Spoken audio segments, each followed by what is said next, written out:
Sikkim 365 Radio is presented by IdealMRI.com. High-quality MRIs for $497 or less. IdealMRI.com. Your health is important, so is your budget. Brewer looking for the equalizer. He wants it all on one play, and he's got it. Beautifully designed. Ben Sims, the tight end, into the end zone for the touchdown. The 3 o'clock hour is sponsored by Waco Custom Marketplace. Meats, sweets, Texas treats, and a cut above the rest. 425 Lake Air Drive, Waco.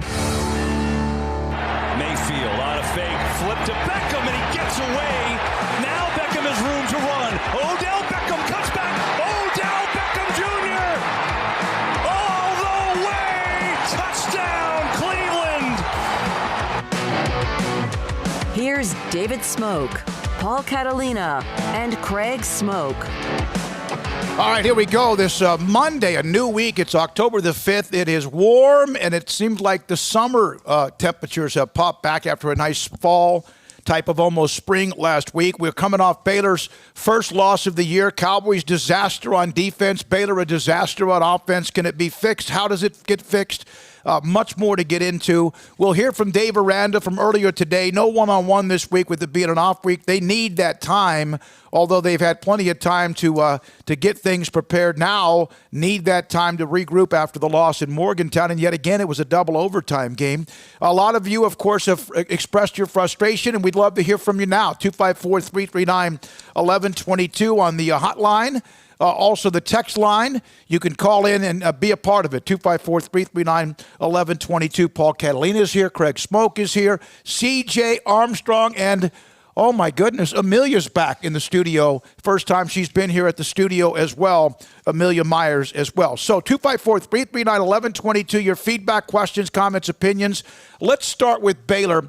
Is the offense something you can fix? Yeah, it's something you can fix, but I don't know if it happens in 2 weeks. I mean, granted, they have the bye week this week. They'll have those top 5 offensive linemen practicing and working together and hopefully building some more continuity, which they really haven't had in the last couple weeks due to all the issues, whether it's injuries or COVID or whatever you want to talk about, suspensions that they've had stacked up along that position group.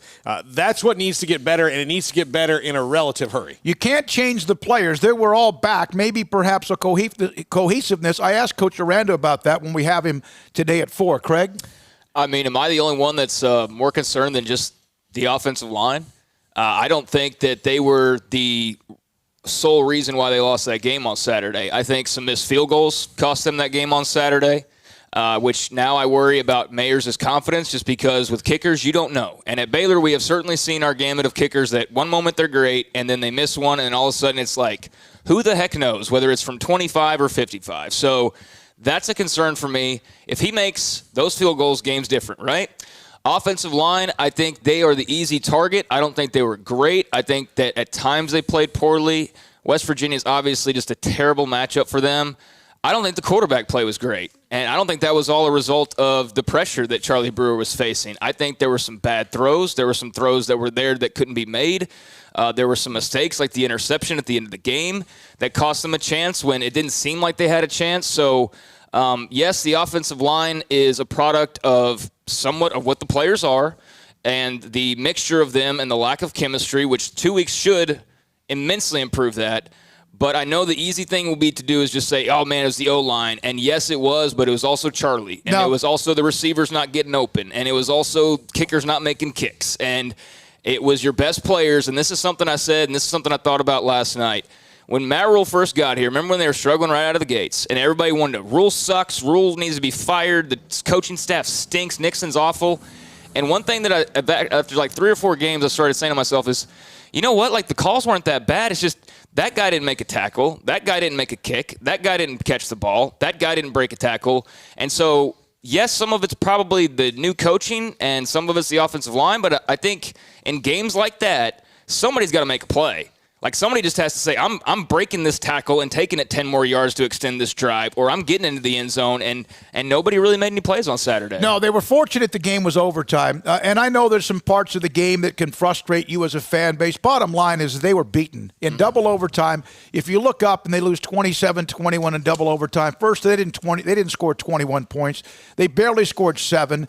So 14-7 West Virginia. It was 7-7 at halftime. I'm thinking, man, they're kind of lucky.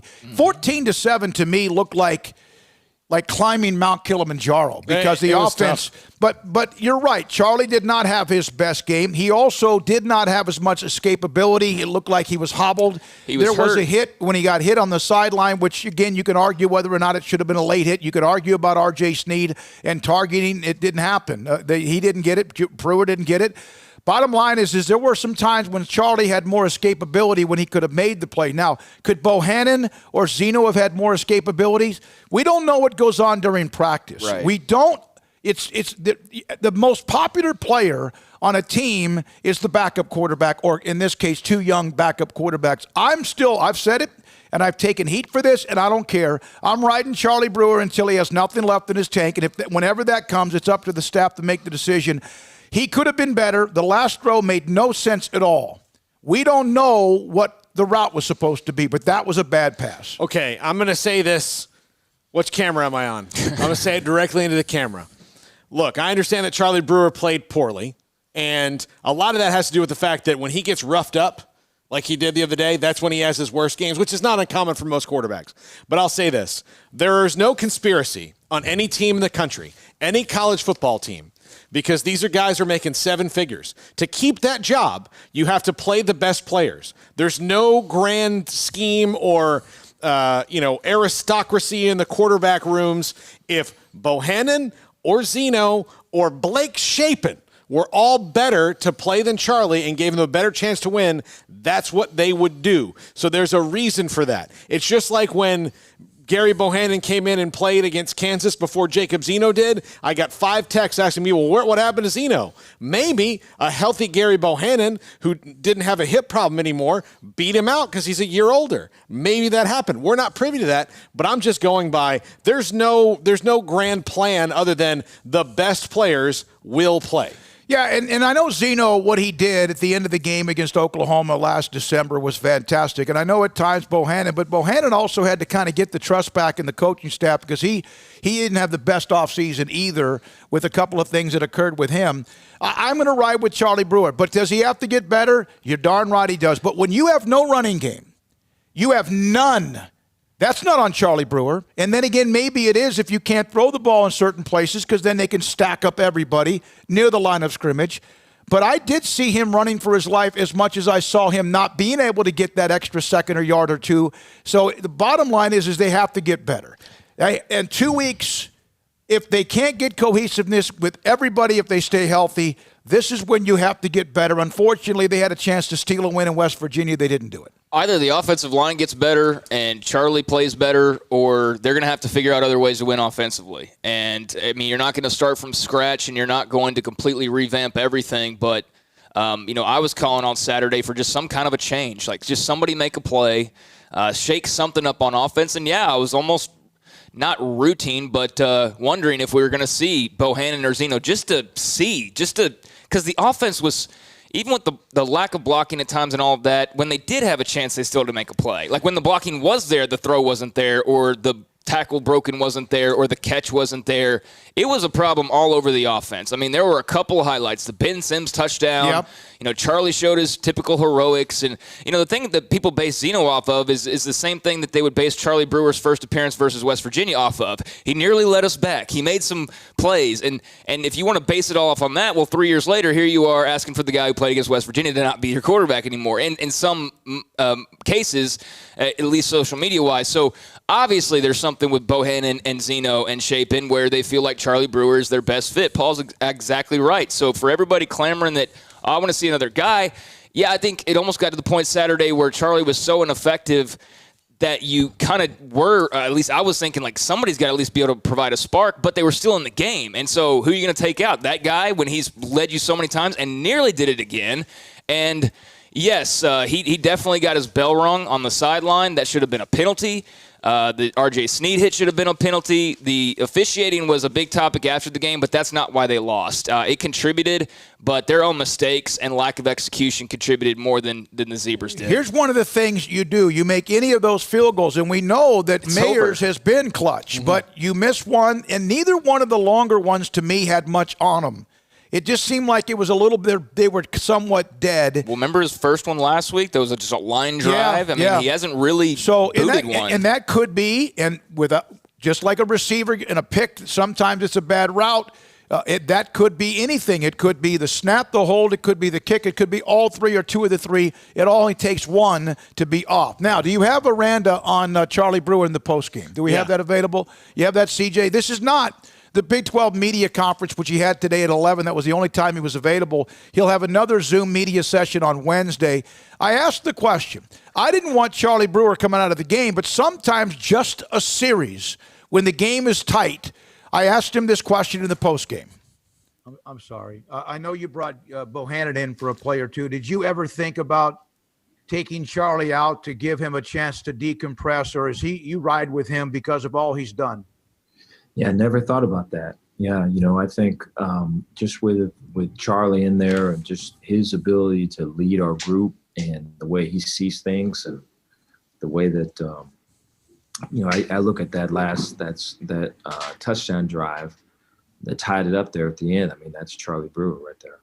And so, I'd seen it on tape and I've heard about it, but to go through it where a guy's just making plays, a lot out of just willpower is pretty cool to be around.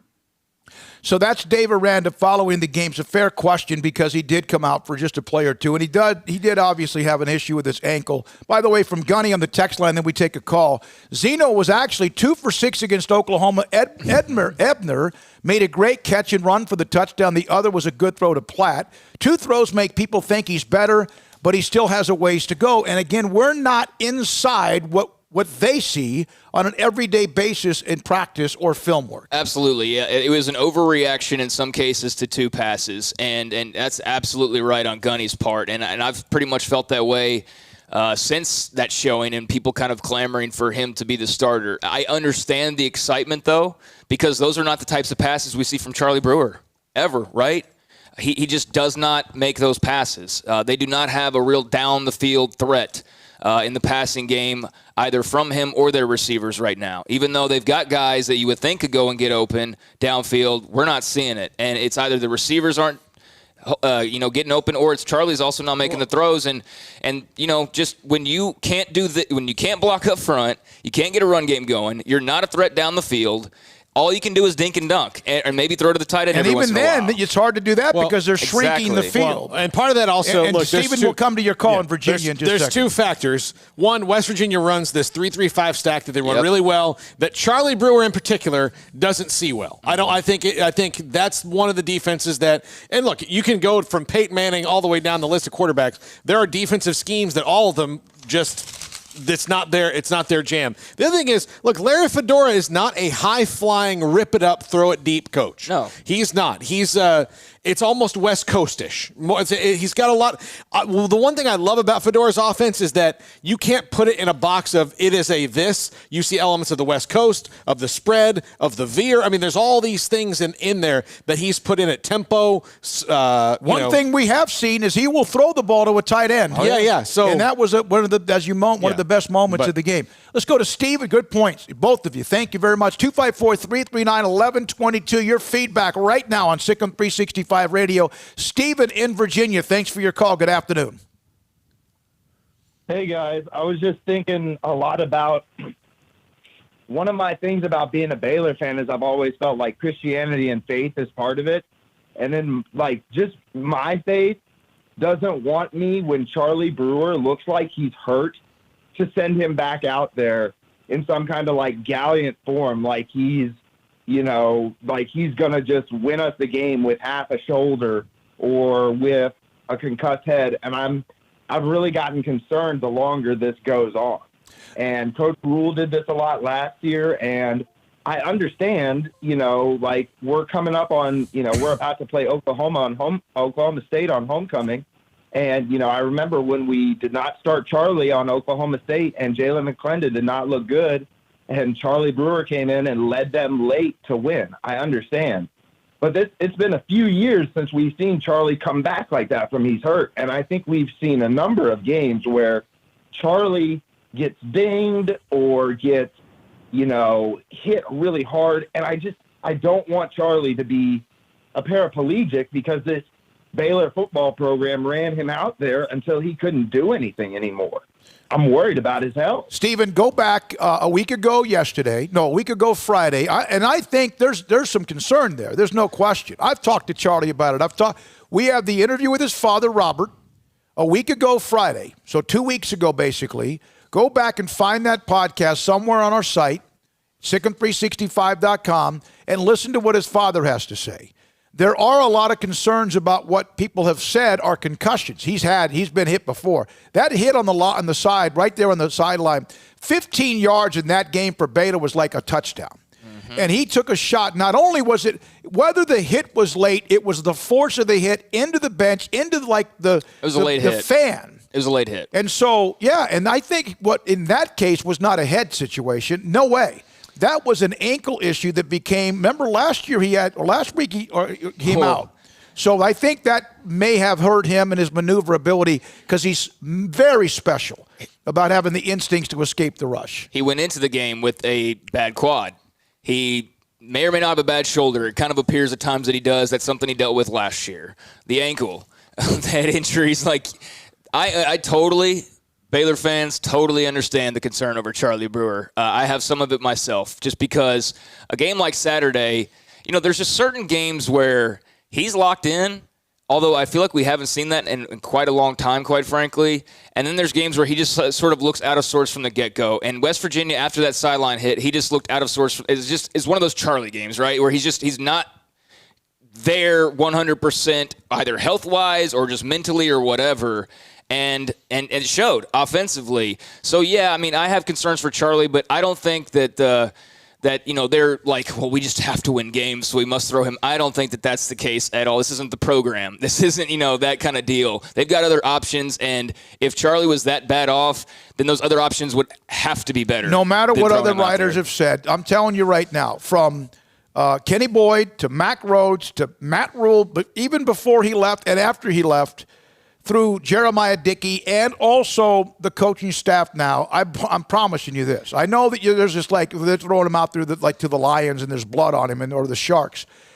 Charlie Brewer at times may be so tough. He is playing through tremendous amount of pain or whatever. I think at times he probably has. Just because we think Bohannon and Zeno are more mobile doesn't mean they're the answer. In a game like that, though, where you can't get any escapability, that's why I asked Aranda the question, did you think about taking him out? Part of it's also reps.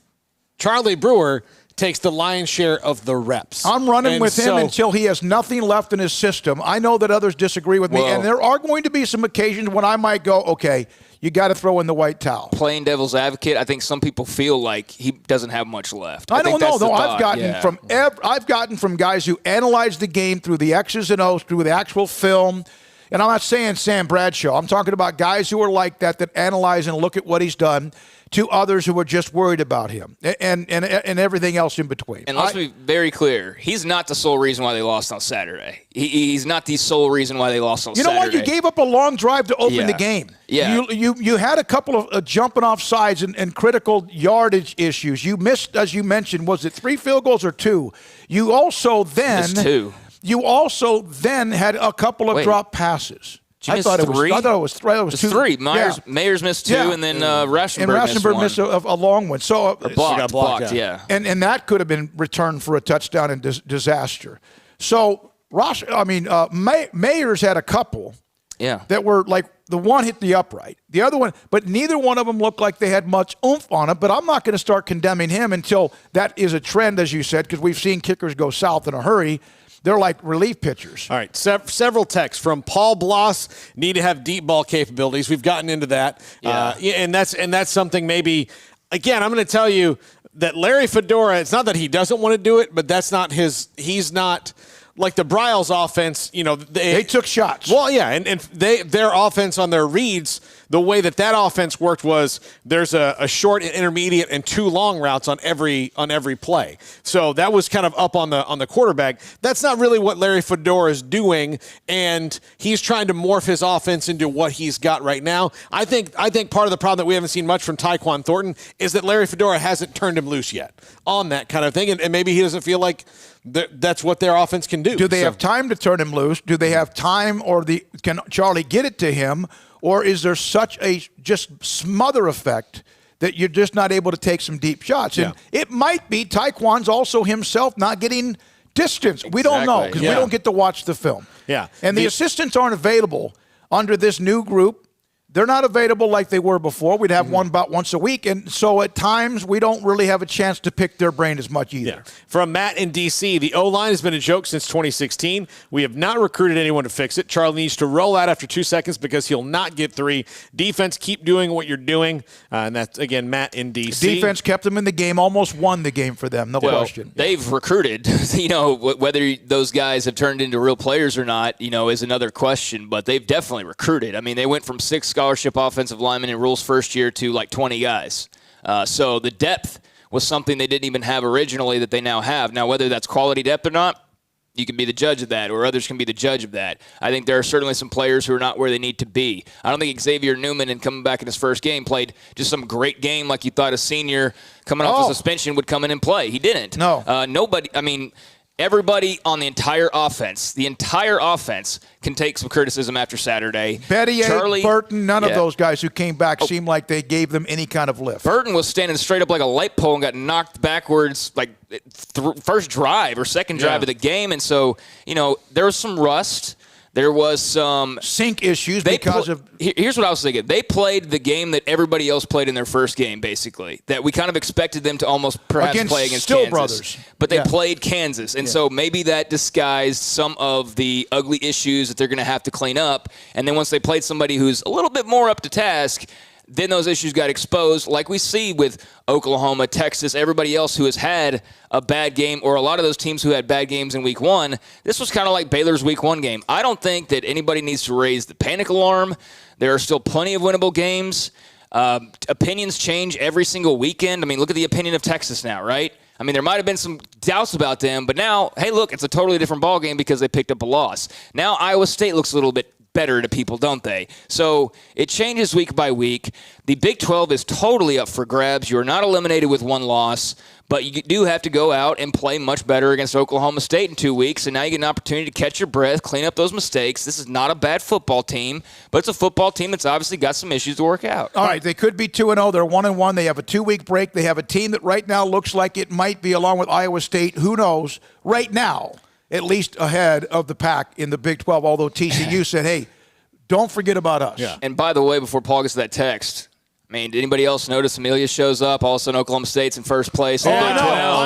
Yeah, she's stealing plays. Yeah. She's stealing plays, sending them back to Coach Muffin or whatever. Coach Gundy? Yeah, Coach Gundy. Yes. Hey, they defensively, look what they've done over the first couple. Now, Kansas was their opponent, but they took care of the business. All right. From Mike George, who I once again apologize to how we look in HD. In 2014, we had the best football team in the Big 12. Then we went to Morgantown.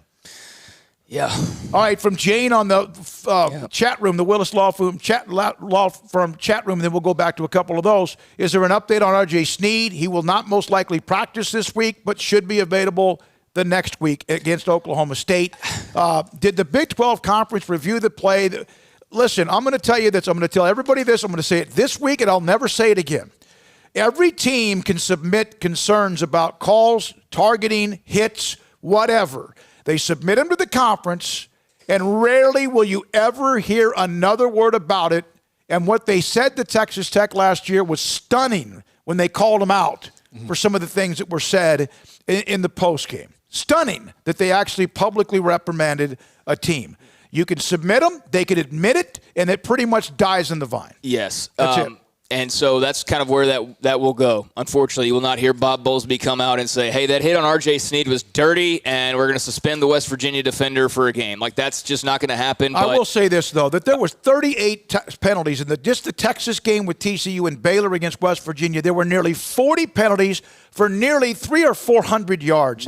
They have to let these guys breathe and play the game. Well, and they have to. And yet we're talking about another 15 yards that should be added to that. I feel like at some point they never will, but they have to explain themselves. Like, how is it so backwards the way they make some? How is that not targeting? How is that Ebner touchdown, or was it Ebner or Love? No. Love it touchdown. How you spent less time on that? Hold on. You spent less time on that play that could change the outcome of the game than you did on penalties in the first half that had no bearing. Constant meetings, conferences, all that. It's a big But play. here's the deal. As soon as I saw the replay, and there was only the one angle, maybe two, even the above shot, as soon as I saw it, I even said this, I don't think people are going to like this decision. Even if you saw him laying over the line or his offensive line, I just felt like the ruling on the field was he didn't get in.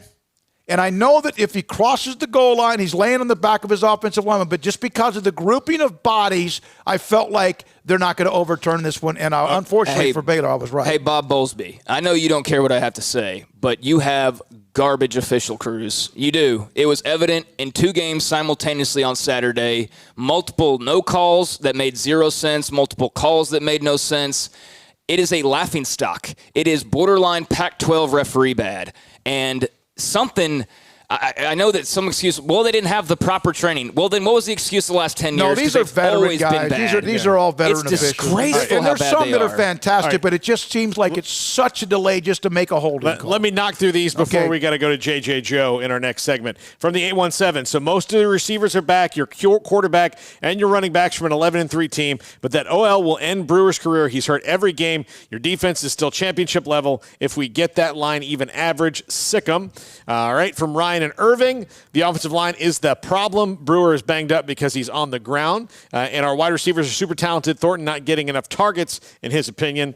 From the 972, Baylor, as bad as that game was, how much worse was it due to the referees, which we just talked about? Mm-hmm. Also, Craig is my favorite on the show for the sole reason that he has Doc Holliday as his Twitter picture. Thank you. I'm a Huckleberry. Yeah. Here's the part. I got to stop. Yeah. And you'll go to this next one. I understand what happened to R.J. Sneed was almost all but criminal, because that it wasn't targeting. Nobody was ejected. The second part of it is I understand the push on Charlie at the sideline, but you're looking at it in only the terms of what you see with your team on the edge.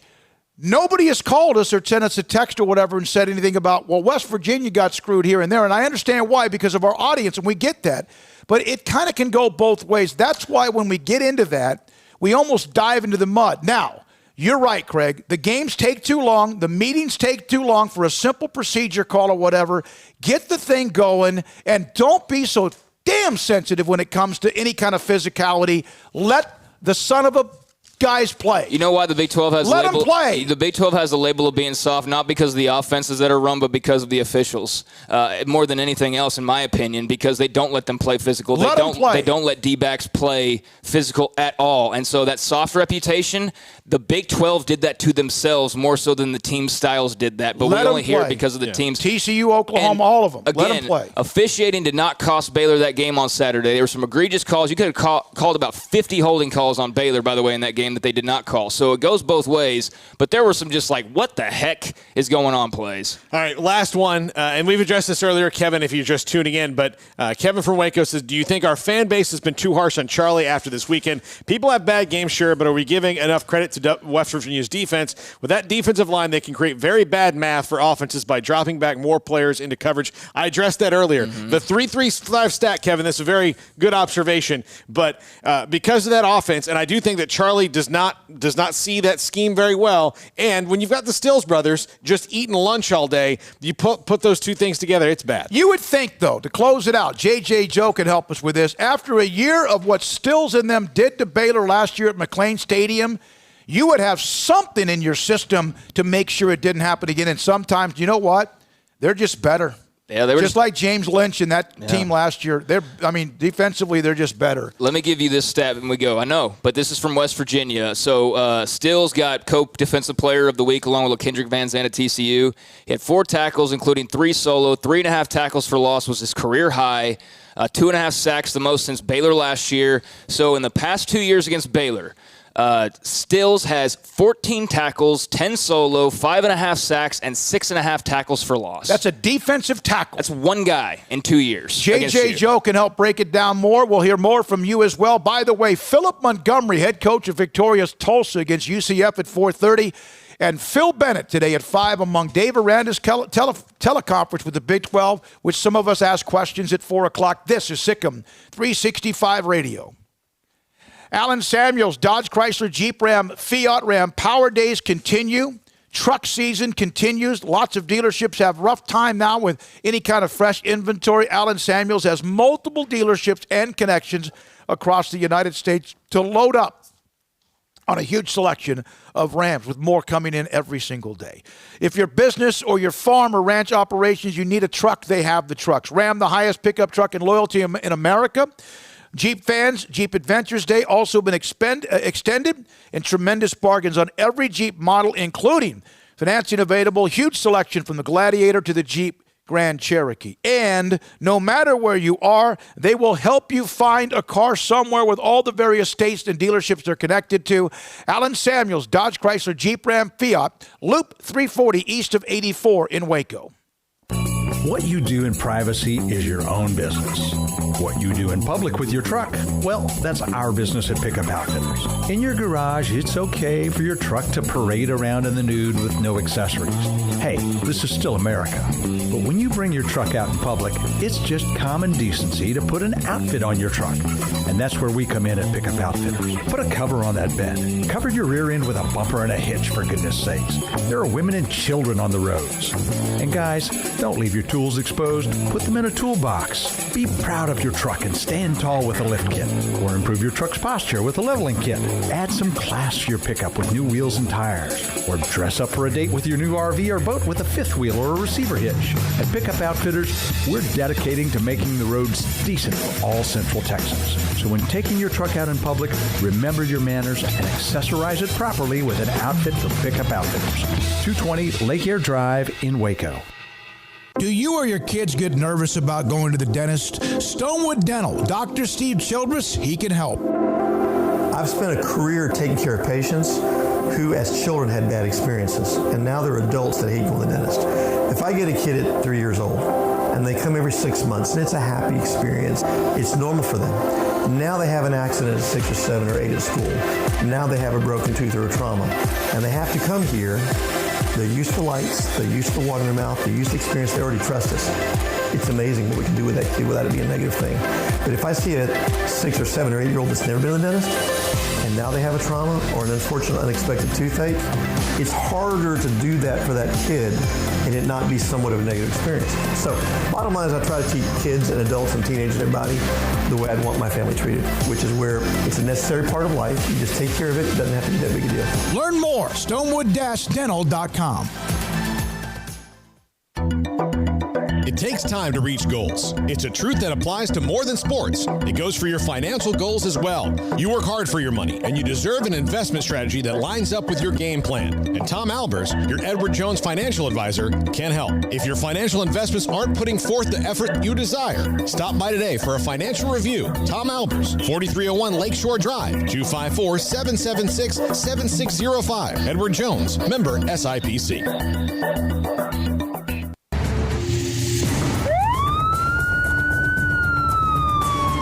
If you or a loved one or friend has been arrested and you can't afford bail, trust Terry and Chase Chapman at Chapman's Bail Bonds, covering Waco and McLennan County for over 25 years. Chapman's can bail you out anywhere with experienced, knowledgeable local agents who are committed to serving you professionally, respectfully, and with the highest integrity. Chapman's understands your privacy is important. Your freedom can be secured fast when you use Chapman's Bail Bonds.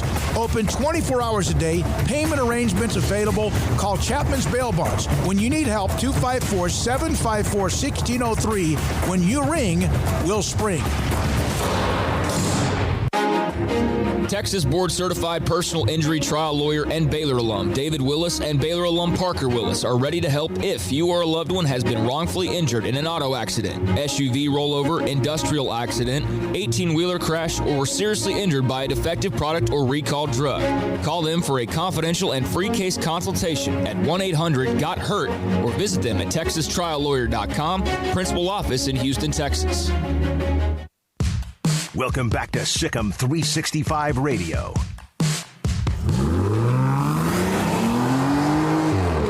This segment on Baylor Athletics on Sikkim 365 Radio is brought to you by Richard Carr Buick GMC Cadillac, located at the Imperial Drive exit off Loop 340 in Waco. Proud supporters of all Baylor Athletics.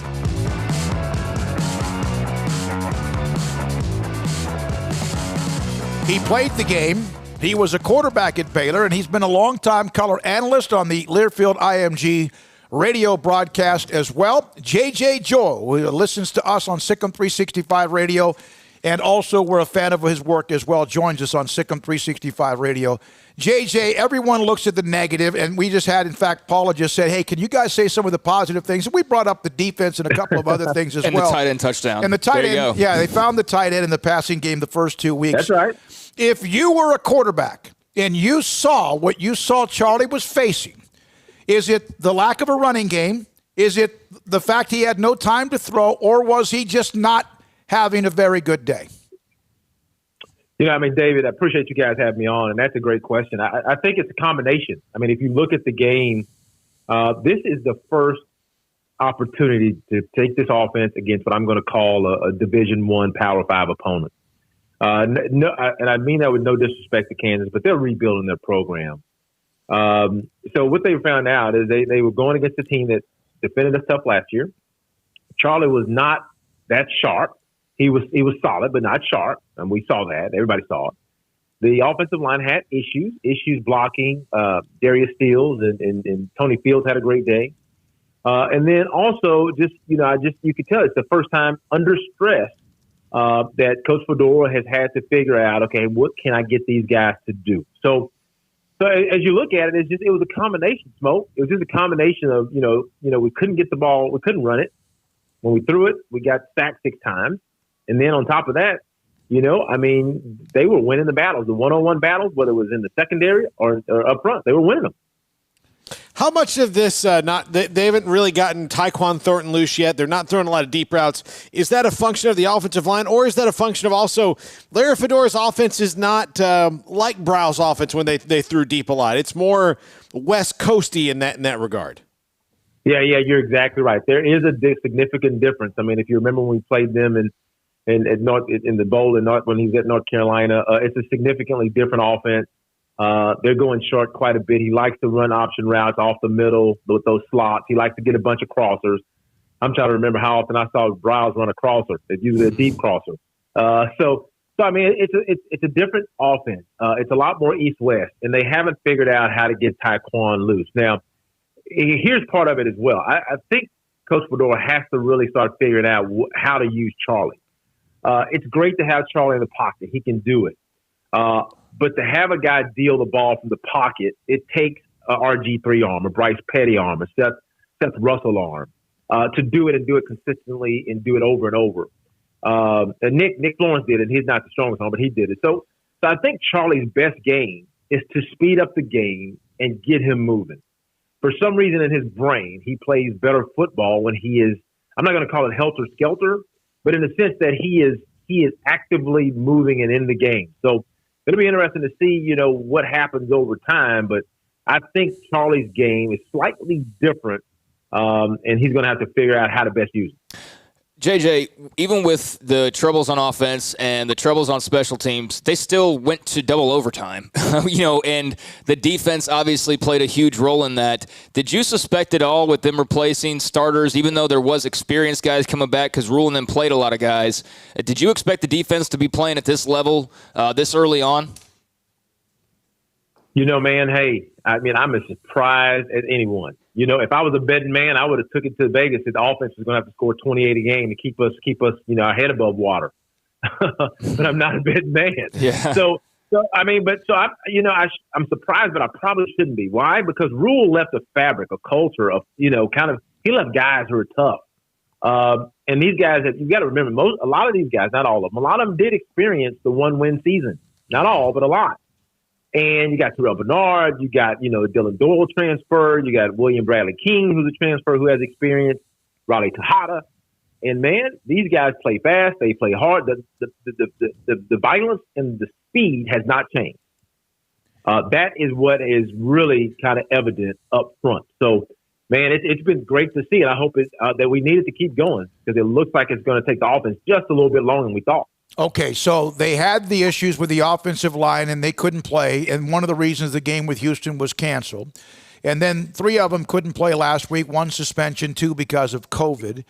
They obviously weren't in sync, cohesive, or just overmatched against West Virginia.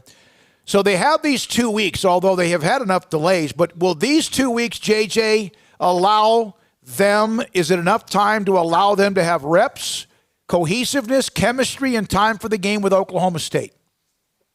Yeah, I mean, it will. I mean, practice is always good, especially after you just got your butt kicked.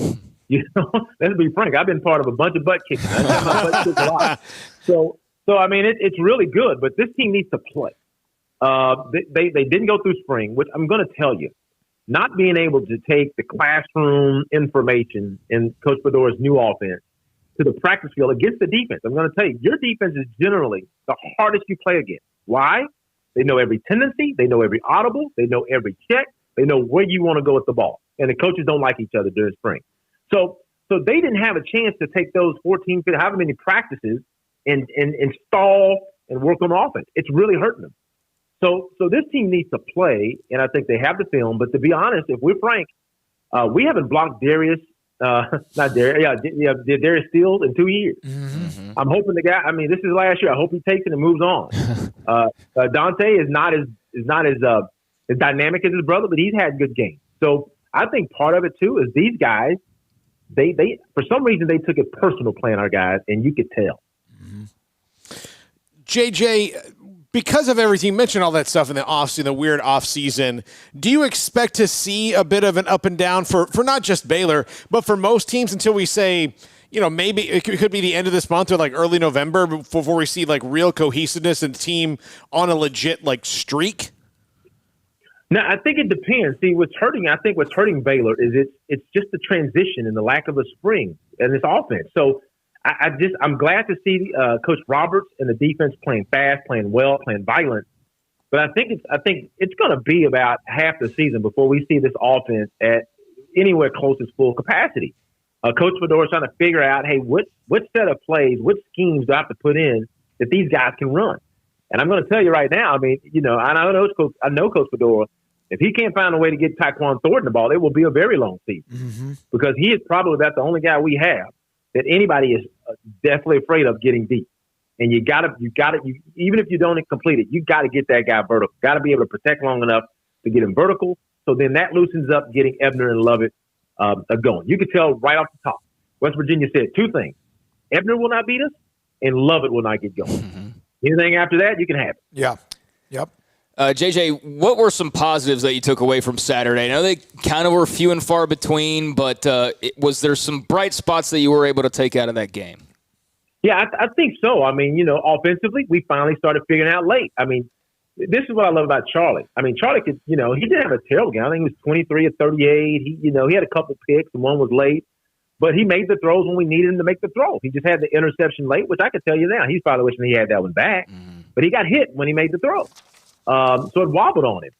So, but Charlie came down. He got us in overtime. As bad as things were going, he got us in overtime, and we had a chance to win. So that right there shows me that this team, that winning DNA is still in them.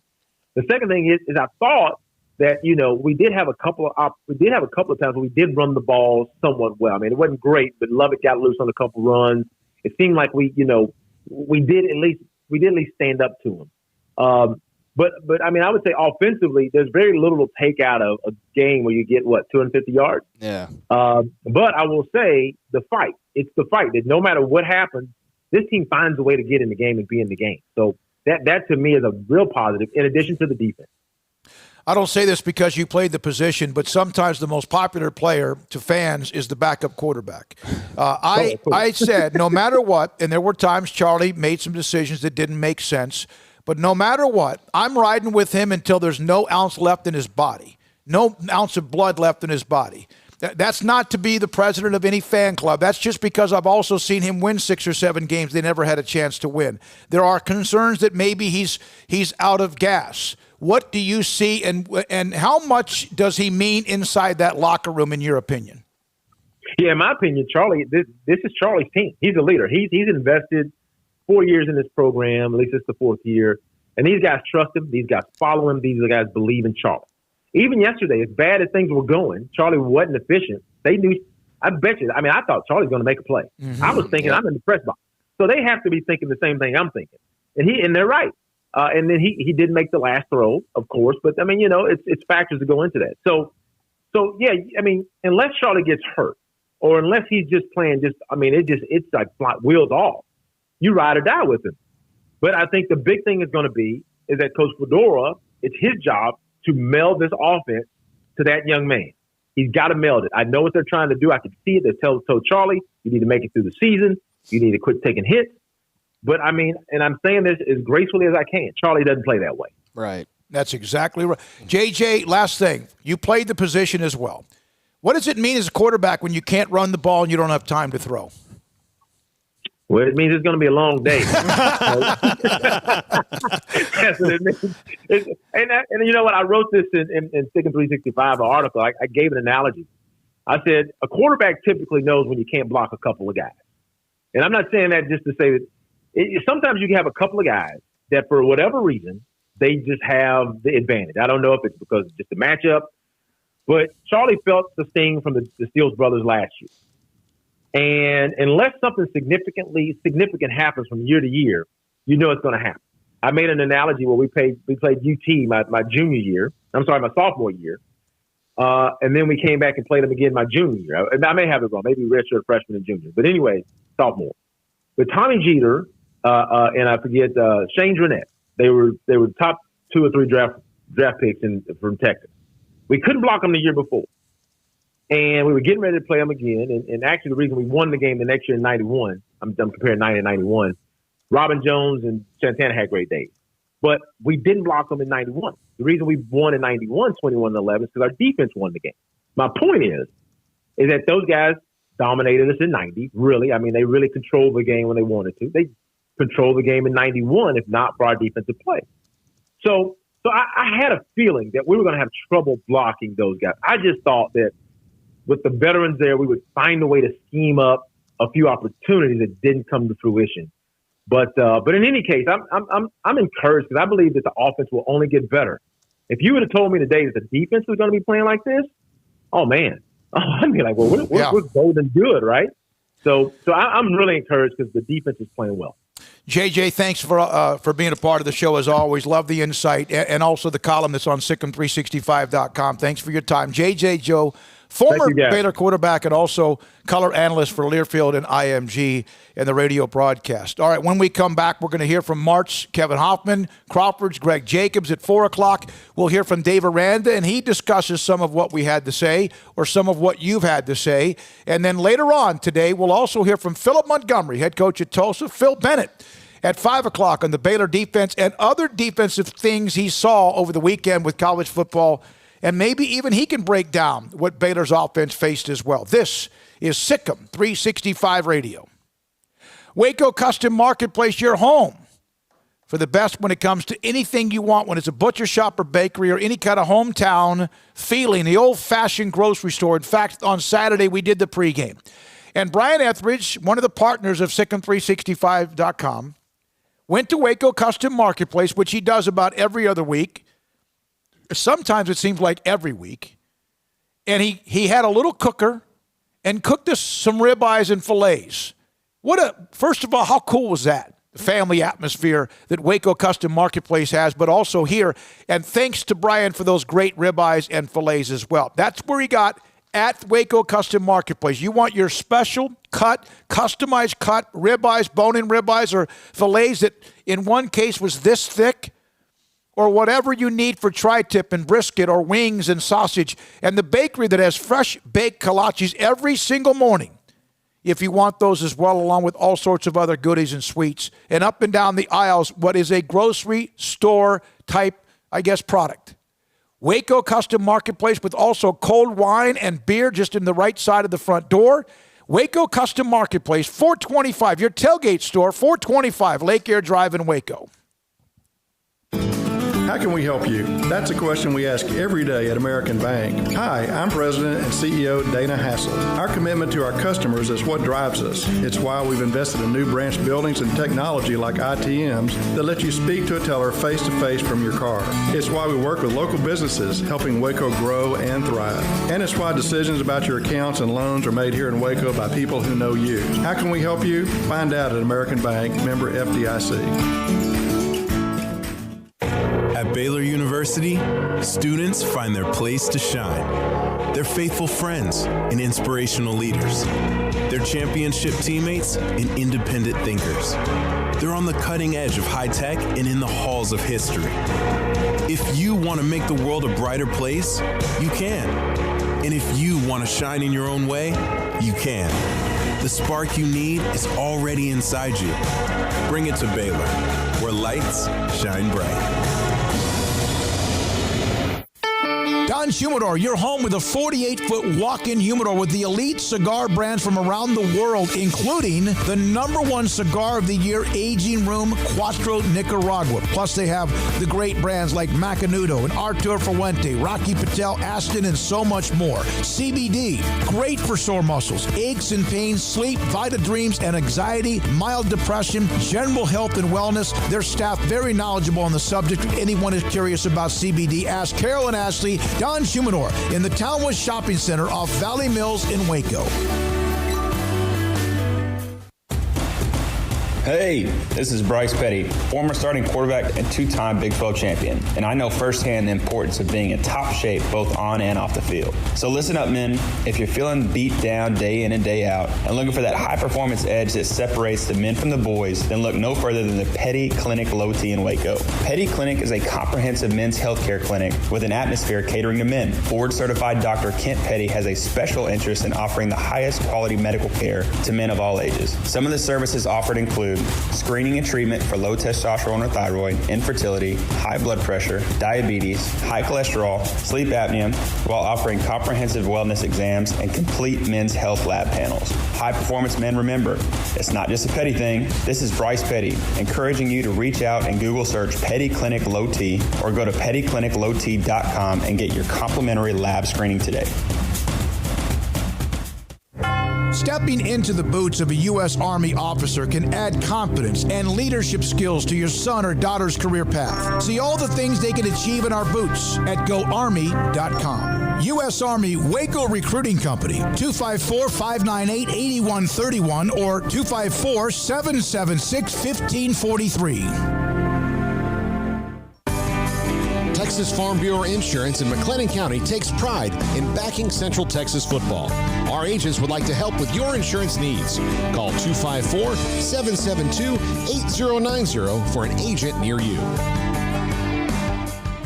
Hi, this is Mart High School football coach Kevin Hoffman, and I'm a proud listener and supporter of the all-new Sikkim 365 radio show with David Smoke, Paul Catalina, and Craig Smoke. This segment with Mart Panthers football coach Kevin Hoffman is sponsored by Texas Farm Bureau Insurance, U.S. Army Waco Recruiting Company, Southwest Sports Medicine, First National Bank of Central Texas. 50-0 over Chilton, but this is the game when your district came out that everyone probably said, Bremond with their great tradition, especially recently, and of course with what you've done for a long time, and even more, of course, recently.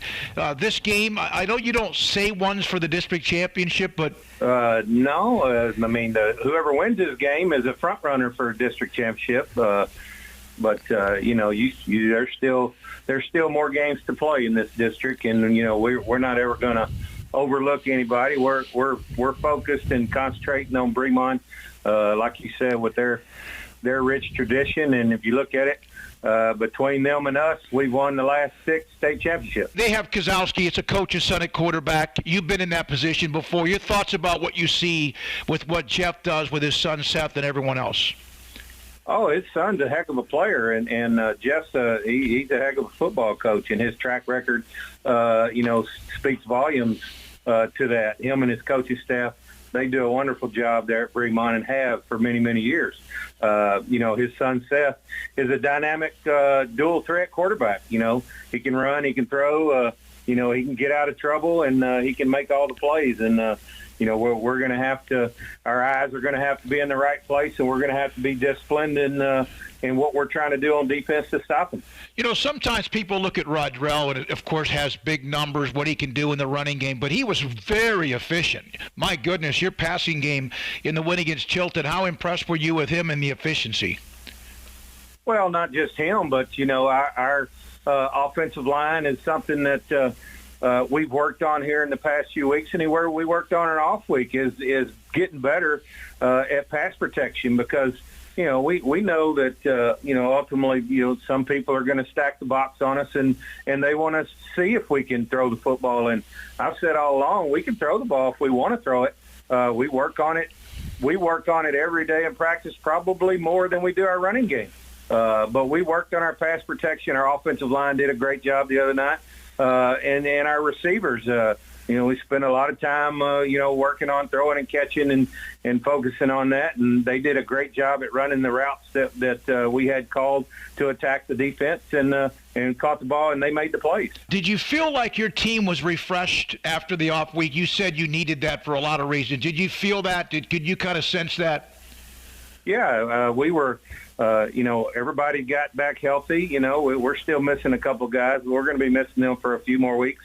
But all the guys that were kind of banged up with ankles and knees and shoulders and backs and all the little bumps and bruises and things you get throughout the course of a football season, everybody's back. We're 100% as far as those guys are concerned. And I just felt like the other night that we were ready to go and maybe had too much time off. But kids responded well, and we played well in the first half, and then, just ran it out in the second half and ended up with a 50-0 win. Are you a Sikkim 365 super fan? Then try out our premium subscriptions at Sikkim365.com. Hi, this is Crawford AD head football coach Greg Jacobs, and you're listening to Sikkim 365 Radio with David Smoke, Paul Catalina, and Craig Smoke. This segment with Crawford Pirates football coach Greg Jacobs is sponsored by Texas Farm Bureau Insurance, U.S. Army Waco Recruiting Company, Southwest Sports Medicine, MP Electric. 5-0, you basically just shut down total when it comes to the running game, and you yourself just pounded the rock. How fun, how dominating, what's that feeling like when you can run it at will and yet stop somebody else from doing that? Well, it puts you at a little ease, I guarantee you that's for sure. I thought we really gelled offensively and were able to move the ball, extensively, and that makes a big difference for your defense.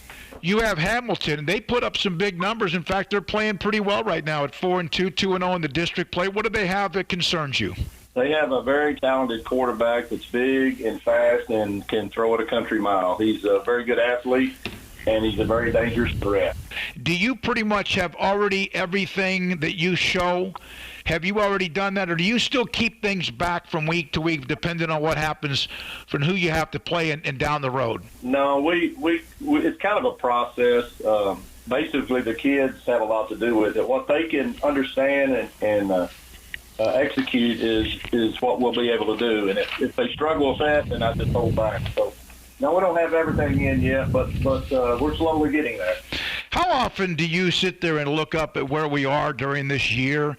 Some teams have been affected by COVID, obviously more often than not. Some have, but you've been able to, after things kind of settle down, you've been able to kind of get into a pretty good routine and rhythm.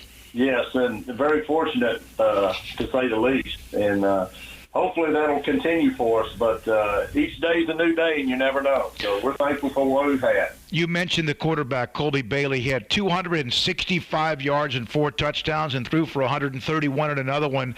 So is he like the typical dual threat, or is it basically you got to stop what he does on the ground? He's a dual threat for sure. He he is a threat both to throwing the ball and running the ball, and he's very elusive, and on top of that, he's a big physical guy. So it'll be a challenge for us this week. Southwest Sports Medicine and Orthopedics, the team physicians for Baylor Athletics, specializing in diagnosis and treatment of any and all sport-related injuries, celebrating over a decade of service to Central Texas. They tackle all surgical and non-surgical problems that arise from an active lifestyle. Trust the doctors that Baylor trusts, and when injuries sideline you, don't wait for Monday. Join us at 8:30 on Saturday mornings for a post-game injury evaluation clinic. Southwest Sports Medicine and Orthopedics. We get you back in the game. Bird Culture Ford has been in Waco since 1936. Ford, the #1 selling truck in Texas, 43 years running. And Bird Culture Ford proudly supports high school football in Central Texas. And no better way to tailgate with a Ford than from Bird Culture Ford. And are there better vehicles to tailgate with than the Ford F-150 or the Ford Expedition? And of course, you can get them new, pre-owned Bird Culture Ford. Our sponsor of the Ford Tough Player of the Week, locally owned dealership. Online at bkford.com at 1701 West Loop 340 in Waco. Bird Culture Ford. Let Camille Johnson Realtors guide you seamlessly through the process of buying your dream home or selling your current one. Commercial, farm and ranch, or residential, Camille Johnson Realtors can smoothly and successfully lead you through any transaction. With a team of 28 experienced agents who are excited about serving you, Camille Johnson Realtors services the entire greater Waco area. If you're in the market to buy or sell, contact Camille Johnson Realtors, 104 Midway Center in Woodway, or find them online at www.camillejohnson.com. Camille Johnson Realtors, elegant, charming, warm. Welcome home. From the first workout to the last practice, sports is an incredible challenge. Hi, this is Dan Engel with the First National Bank of Central Texas, and we're proud to support each athlete, every parent, and our educators. From families, small businesses, to the biggest industry, we're here to help. With remarkable products like instant issue debit cards free at all of our banking centers, we've got banking ideas that fuel big dreams. The First National Bank of Central Texas. Familiar faces making local decisions. Member FDIC, Equal Housing Lender. In the market for a quality metal building? Since 1943, Pioneer Steel and Pipe has helped Central Texas residential and commercial customers with metal building design, panel options, building components, and trim options. Pioneer Steel and Pipe's residential line is energy efficient, offers low maintenance, reduces insurance payments, is impact resistant, and carries up to a 45-year limited warranty. In addition, they can also help you find a metal building contractor for your project. Pioneer Steel and Pipe with locations in Waco and Bryan and at pioneersboys.com.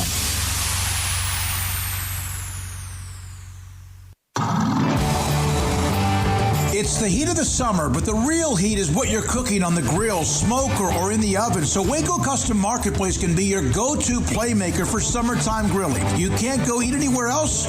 Be your own chef with custom ordered and cut ribeyes, sirloins, fillets, New York strips with a focus on high-quality beef at a competitive price.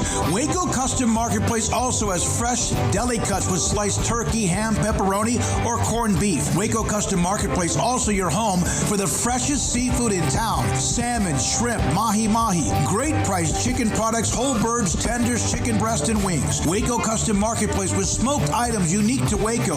House-made bacon, summer sausage, boudin, hot links, and German sausage. Every seasoning for every occasion, grilling, baking, or frying. Your hometown grocery store with canned goods, pasta, fresh baked bread, buns, chips, sauce, condiments to pickles, charcoal and lighter fluid, cold beer and wine. Best kolaches in Waco, mouth-watering cinnamon rolls, and here for the community every single day, helping you avoid the long lines in crowded stores, serving quality products to the Waco community. Go online for the weekly value boxes. Family owned and operated Waco Custom Marketplace, 425 Lake Air Drive in Waco, or WacoCustomMarketplace.com. Welcome back to Sikkim 365 Radio. The 4 o'clock hour is sponsored by Boozer's Jewelers, the wedding ring store, specializing in custom jewelry and repair, all in-house. Over the middle, he's got a man in stride, and walking into the end zone is Josh Fleeks with the touchdown.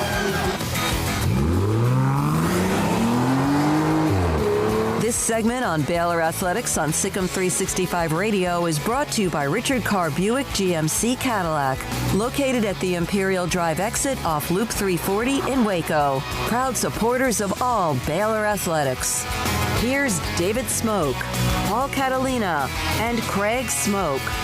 All right, we have a busy hour. 4:30, Philip Montgomery, head coach at Tulsa, former offensive coordinator under Art Briles at Baylor. He'll join us at 4:30.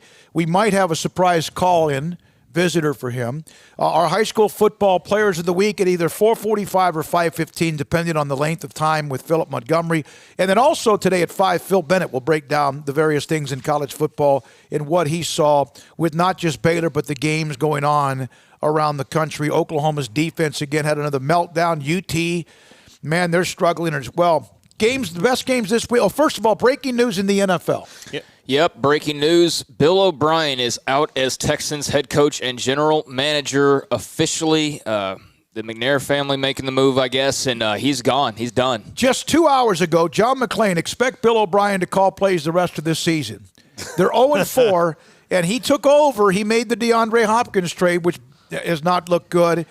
But that's one of those that, you know, I think that maybe he's lost the locker room. I don't know that. That could be wrong. We'll try to get our good friend Katie Kalu, ND Kalu on the show tomorrow. By the way, a media member who lives in a different part of the country now, but is from Houston. I sent him this text, and he said I could quote it. Some of it I can't because it's pretty foul. But he's the worst modern day Brad Lidge. For a Houston fan. Oh, wow. All right. Now, a couple of other notes. One of the things, and we've brought this up a couple of times, but want to get updated. Dave Aranda said today, R.J. Sneed unlikely to practice this week after taking that hard hit, but he's okay. Also, how many times has Sam Ehlinger, and I like him, he's a fantastic player. He got fortunate against Tech at the end when Tech melted down and blew the lead. He threw a bad pick in that game that was returned for a touchdown. He threw a couple of, one or two picks in the game with TCU.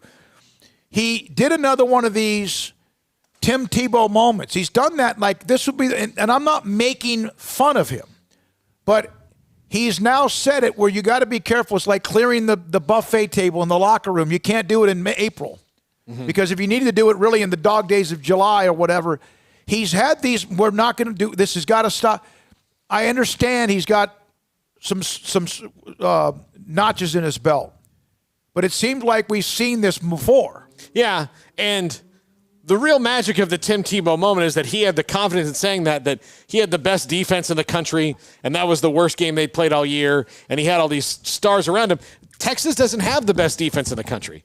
They're not even close to that. They have a very, very average defense at best, if not bad. And yeah, no, but it's kind of like he's going to turn the entire everything on its ear. He can only. I think do he so doesn't much. have. I think he doesn't have anything else to say. I mean, what are you going to say? But you've already said it. Just go play it, go do it, and he's done everything I guess he could possibly do. Well, when you after a bowl victory. Go out there and say, we're back, and you bask in that glory for an entire offseason. You come out, and you're definitely not back, and then you come out again another year later, and you're obviously not back as you've already picked up your first loss. And, the Big 12 is crazy. I mean, the Big 12 results this weekend were so entirely unpredictable other than Oklahoma State and Kansas, and just the way games went that it's still totally up for grabs. I mean, anybody could go up and win the conference this year, including Texas. But, no, I mean, he's been there, done that, said this, and I guess it's really the only thing he can do. I mean, what else do you say in the postgame? Like, no, we suck and we're not going to get any better? It's like, we deserve better. But the part that's the part that bothers me is the deserve. You don't deserve anything because your name is Texas. You don't deserve anything because you wear burnt orange. There's no deserve to it. You earn it, and you didn't earn it, and you haven't earned it, and you don't deserve it. They had the one team that went and beat Georgia, but it's been a decade. It's been a decade since they were good. I know. That's the thing about UT that people like me don't like. It's not anything about their success because there's a lot of other programs with more. It's not anything with the people necessarily. It's the arrogance. It's the arrogance of we're the blue blood, we're the best, and we deserve the best. and not we're going to go earn the best. No, we deserve it. Because why? Because we're Texas. That's why we're Texas. The voters do the same thing. Well, they're still in the top 25. Yeah, I know. All right, so I know. I wanted to bring up they Ellen. could very well be 1 and 2. Yes. Yeah, they could. And could be exactly. Now, games this weekend in the Big 12, Texas Tech at Iowa State, K-State at TCU. That's one of those elimination-type games. And then Texas, Oklahoma, somebody's going to come out of there with 2 losses or 3. Yo, that's 1 and 3 total combined conference record. Is this possibly the worst Red River rivalry ever? It's been, with a no while. state fair as well. I think the last time Oklahoma, and I didn't check on this, might have been unranked in this game, was back when UT won the national title in 2005. I need to clarify something on my comment about them being in the top 25. The reason why that's such a bugaboo is it's not surprising they're in there because of how high they were to begin with. Imagine that. Texas started off higher than they probably should have been. But TCU, who just beat them, is not in the top 25. But Texas is. Well, TCU is not. TCU has earned it because they're 2-1, even though they lost at home to Iowa State.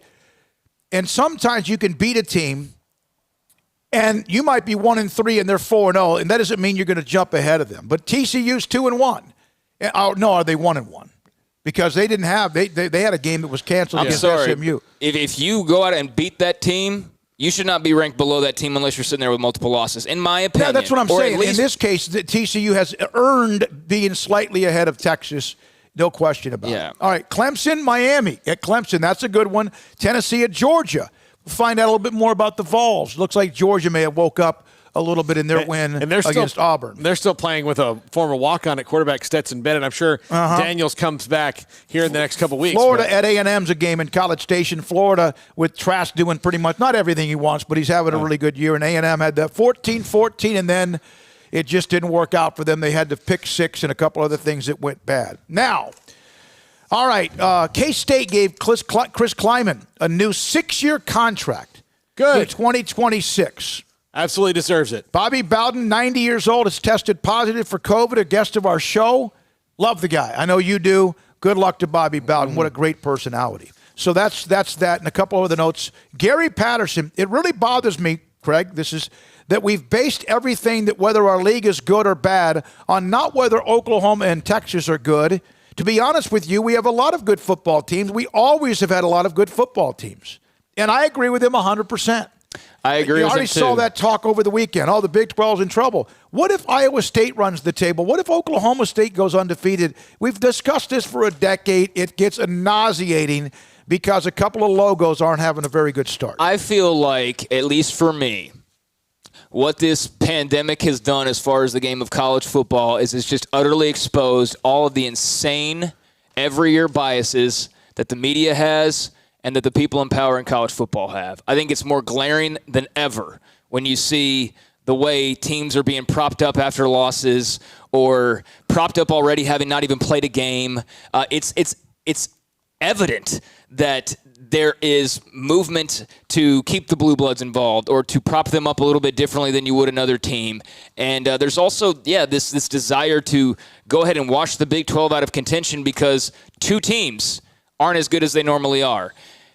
Iowa State appears to be a pretty good football team. TCU appears to be a pretty good football team. And that's Iowa State now that was beaten by, Louisiana beat them up pretty good. But those early games, there's going to be a couple of squirrely things that happen. First week of the COVID era. So, okay, if you want to knock them for that, then by all means. But there's a long way to go here. They're the 2 games have been played, 3 for some. It's like people who are already, getting out the shovel on Baylor's season. You do realize they have another 8 games remaining. Iowa State has now beaten Oklahoma, so there's a notch. And lost by a field goal. And then they beat TCU in Fort Worth. Yeah. So, hey, TCU's only loss was to Iowa State by a field goal. Right, by a field goal. So, all right, so that's that. And then earlier today, Dave Aranda was not available for one-on-ones, at least this week, for one I usually get on Monday. However, he was available in the Big 12 teleconference and answered some questions about the loss, the road trip. I asked him about the offensive line and running game and protection and a couple of other things. And here's Dave Aranda. We're in a stretch where we're in just the climate that we're in that who knows who your 11 are going to be out there on the grass. And so I think it's also a time to develop some depth But I think primarily there's things that need to be addressed, and we're thankful we've got this time to address it. Dave, I also want to ask you about R.J. Sneed. Is he okay? He took that big shot near the end of the game. Yes. No, yeah. RJ's doing good. And so he has been progressing really well, and just spoke with him yesterday, and he's got bright eyes, and he's got a smile on his face. And so I think he's progressing good. Will he be able to practice this week then, or? I don't believe so. I think our plan is to try to get him going into game week the next week. Okay. Thank you, Dave. Yep. Again, to ask the coach a question, please press star 1. Your next question comes from the line of Kirk Bowles of the Austin American-Statesman. Is it like taking your team on the road for the first time and the difficulties that you may or may not have experienced? I love, I do enjoy road games because it's just you and your team, and you're able to eliminate distractions, and the time they're in the hotel Friday night, and just getting to know your players and your coaches better, and kind of seeing them go through their preparation. You have a little bit more time with them, really. I think it's unique now, just with what entails, getting on a bus ride that's over 15 minutes, what's entailed in getting on a plane ride. And so I thought we handled those things really good, and I credit all of our our health and wellness team for going above and beyond to keep us safe. But I think the away games and just getting used to being uncomfortable, whereas you're in a locker room that's different from ours. Usually you got a hostile crowd to deal with. We're here, it's just, it was an empty stadium for the most part. So like having that to deal with, it's just the dealing with things that isn't home base. And so I think anytime that you can talk about those things beforehand and kind of have a mental preparation of this is coming at you, this is how we're going to handle it, you're always in better shape for it. And 2 games in, Dave, what are you liking most about your team, and where do you need the most work? I love our fight, our competitiveness. I think I love the character of the team. I think they are. There's a great care factor for each other, and a shared commitment that's there. I think attention to detail can improve in our run game and in our throw game. And then I think, focusing on eliminating, or probably better said, on reducing our penalties is a big area of importance. And we're going to attack that again this week. Thank you, Dave. Yep. Your next question comes from the line of David Smoke of Sikkim 365 Radio. Dave, thank you. Do you, when you look back at the game Saturday, was what happened on offense in West Virginia obviously has a tremendous front, but was it created because you could not run the football, or was it a pass protection issue, or both? That's a good question. I just got out of a staff meeting just right now with the offense, looking at some of our running game, and so I think there's areas technically that we can do better, and I know that we're all hands on deck over here in order to get better. I know our players definitely want that, but I think it starts with the run game, and so our ability to not only ID the right people, but move them the right way in unison as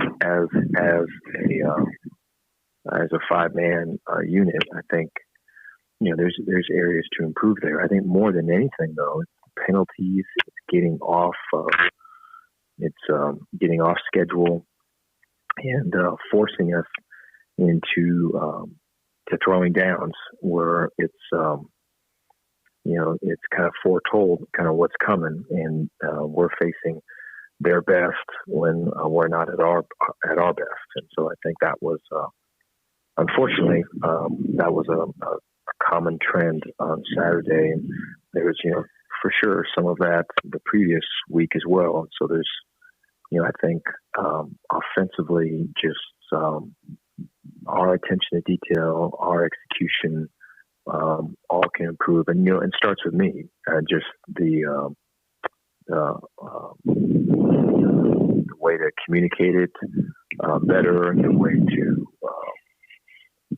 hold all of us just more accountable. I think that's something that we're completely attacking right now. Dave, if you don't mind a follow-up, the offensive line, is there a position group that needs reps and chemistry and cohesiveness more than they do? And do you feel like some of the guys that couldn't play and now all of a sudden could play, that had something to do with that as well, and the 2 weeks helps that a lot? No, I think it does. I think I feel moving forward that we're gonna take great leaps and bounds here this week, and then going into game week next week, I feel that we'll be even further advanced. Got all the confidence in the world in our group. We've got really good kids that are tough, smart, dependable guys, and then Coach Wickline has been in these types of mix-ups and scraps before, and so this is not first rodeo for him. And so, being able to lean on him and his experience and his understanding of where things are at and tools and ways that we can improve. And I'm talking to Coach Fedora. I mean, just the identity, the vision that he and I both share for the offense.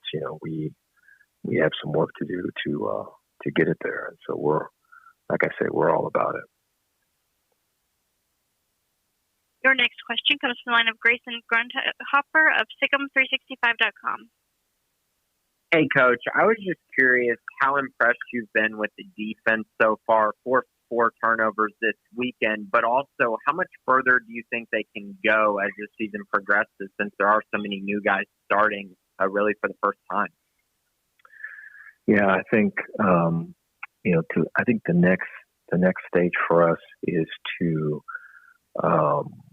play people just straight up and win blocks one-on-one, kind of whoop them physically. And I think there's snapshots and glimpses of that. I think we've been doing it with movement and some pressure and Jalen Petrie coming off the edge, Terrell Bernard shooting through a gap, and that. And I think to an extent that's us, as it is right now, with the development of the D-line and the work that entails. But I think the more that our D-line is solidified, and the more that they have some experience and some game reps under their belt, then really the test of a defense is where, here we are and all that, come and run it, and then able to play off of it. And so I think we are where I don't think that is necessarily a goal just to kind of strip it down and play it simple, but I think it is a way to measure kind of where you're at as far as technically and fundamentally, and we're still progressing in that respect. Thanks, Coach. All right, that's Dave Aranda from earlier today. Thanks for your time. And Grayson Grunhafer a part of that as well. Kirk Bowles, John Werner, then the chance for me to ask a couple of questions as well. All right, now a couple of other things. The Bill O'Brien thing, that if you did not hear earlier, kind of a big story, yeah. He's done. 0-4 start. Earlier today mentioned in his press conference 2 hours ago that, hey, I'm going to call the plays going forward. That didn't work out so well. But we have Nick Eatman, DallasCowboys.com at 5:30. What in God's name was that? The Cowboys a few years ago had the worst defense in their history. And I remember Brad Sham.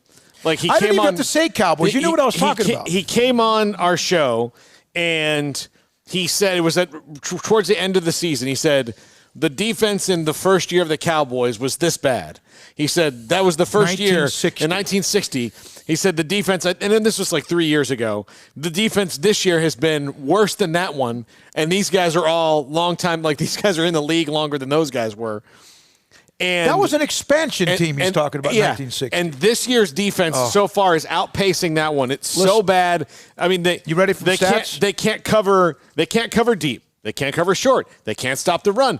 So they can't rush the passer. They knew Cleveland was going to run the ball. Mm-hmm. And what was the first play, I think? Chubb for 17 or whatever. They allowed 307 yards to the Browns. And that's the most in 60 years of the franchise. Chubb got hurt, and Kareem Hunt wasn't at 100%, and then the two backup running backs were still running the ball like crazy. They lost Chubb in the first half. D'Ernest Johnson had 95 yards. Do you know how many yards he had, I think, in his career going into that game? 22. 95. Okay. I think he was living in Florida and working on a tarpon fishing boat, as a fishing guide. That's what he was doing. 300. Okay.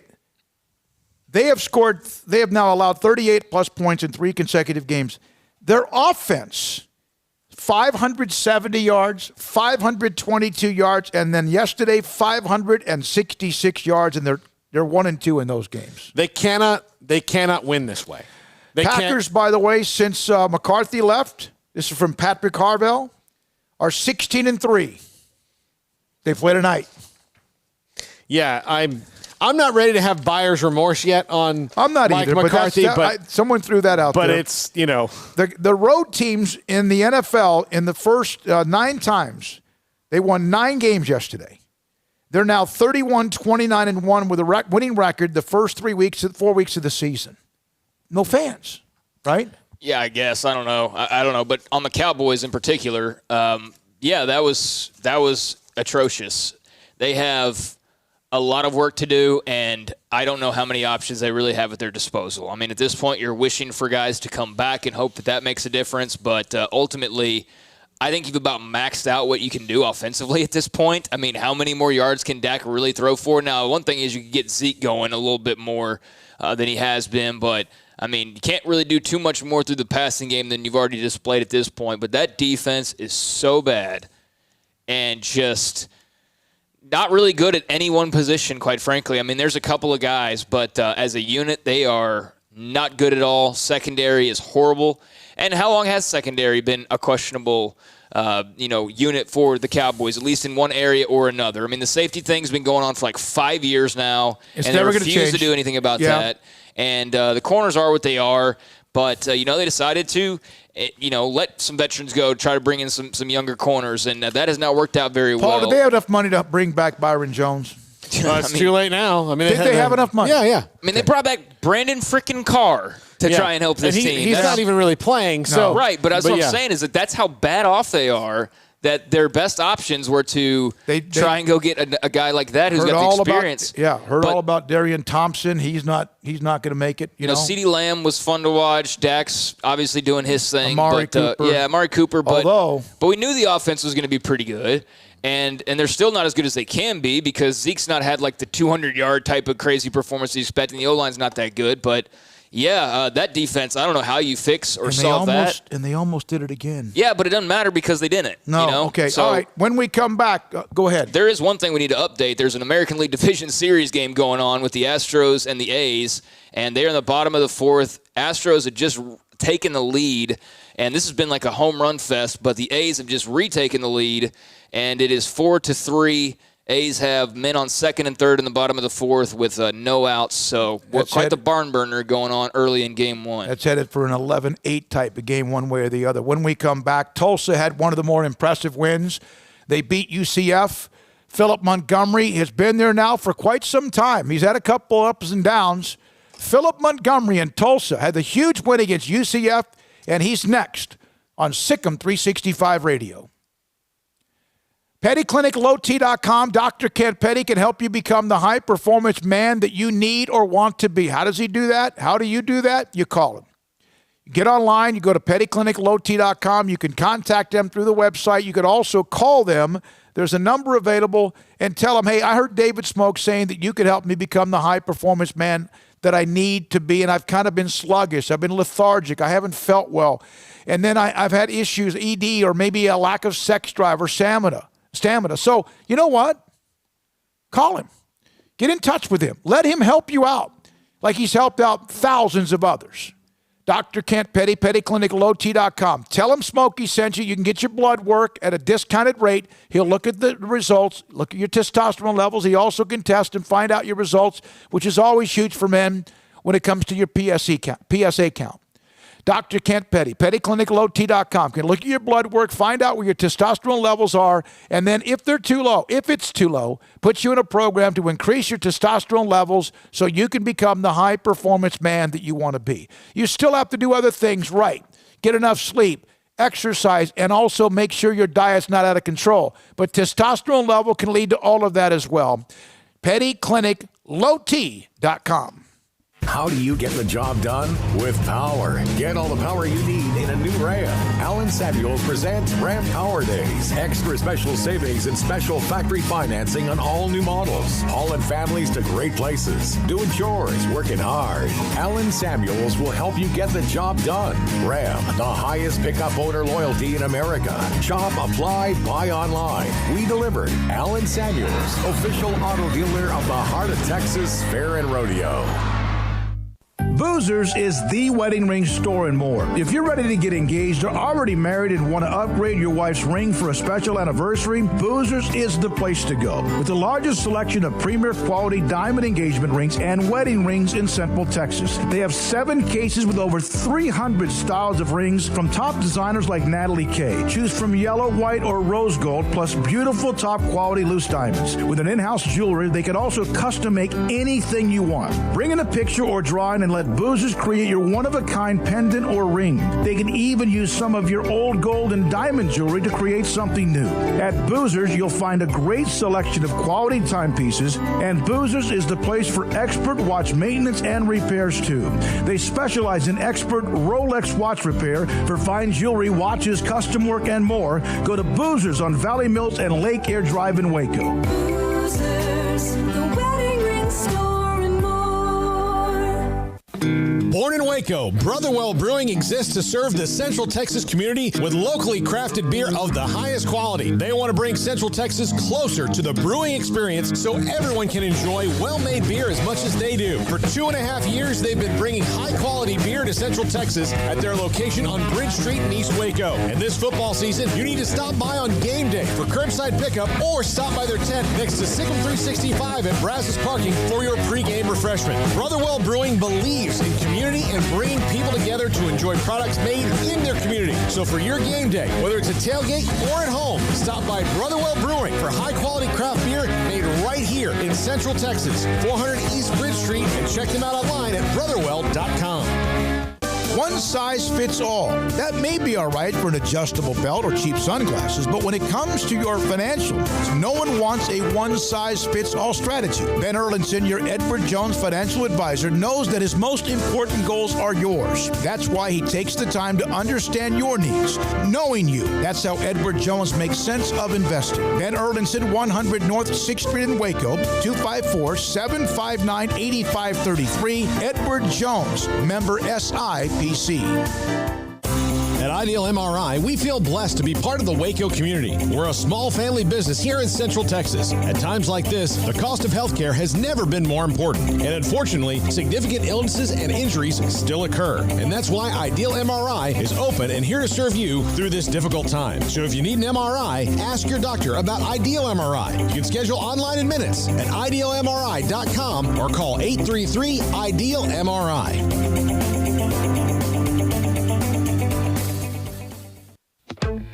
Welcome back to Sikkim 365 Radio.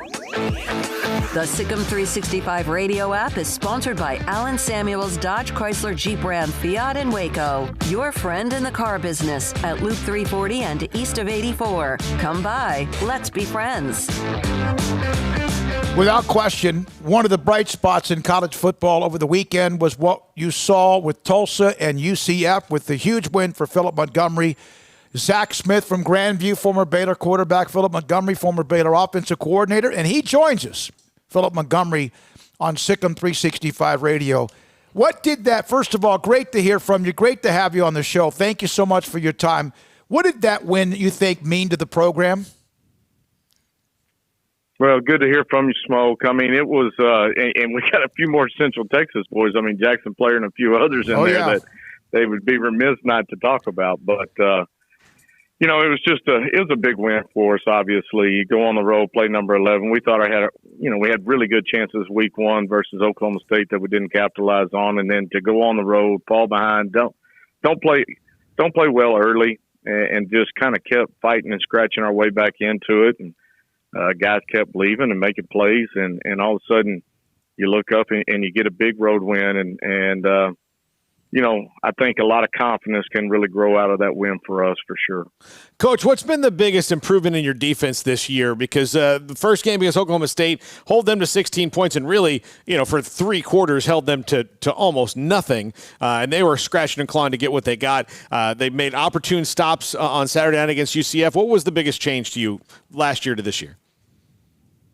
Well, you know, really our defense over the last 3 years has really improved, and Coach Gillespie is doing a great job with them. And you know, we've kind of changed our philosophy a little bit, and it's helped us from a recruiting standpoint. And our guys are now in year 3 of this defense. You know, we're just able to really attack, and we've got personnel wise from a secondary standpoint to mix it up quite a bit, put some guys on some islands, and then change it up, play some zone behind it, create some ways to get pressure. And they're doing a great job of tackling, just chasing the football. And you know, they're playing with a lot of confidence, and you know, that's half the battle. So, Coach, you mentioned one of those Central Texas players you have in your roster, and Jackson Player, and he is a player, and the 3 of us got the opportunity to watch him do his thing at Midway and scream how criminally under-recruited he was, because despite, you know, the height which people kind of get stuck on, he just made plays, and ever since he stepped on campus for you, he's been playing right away. Just what has it been like these last couple of years with Jackson? How's he developed and as a player and as a man? Well, I mean, he's a special individual, as y'all know. Y'all visited with him. He plays with a big chip on his shoulder.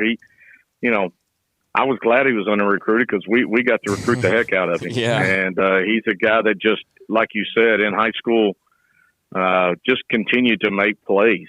And, you know, forget about the height and some of the other things. He's been that productive from day one since he stepped on campus, and just continued to get better. I mean, he is very much a technician on his craft.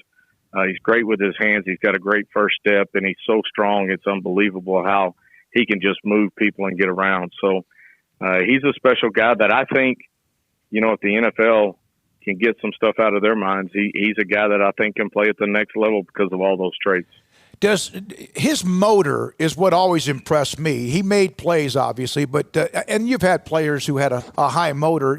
Is his motor ever off? Never.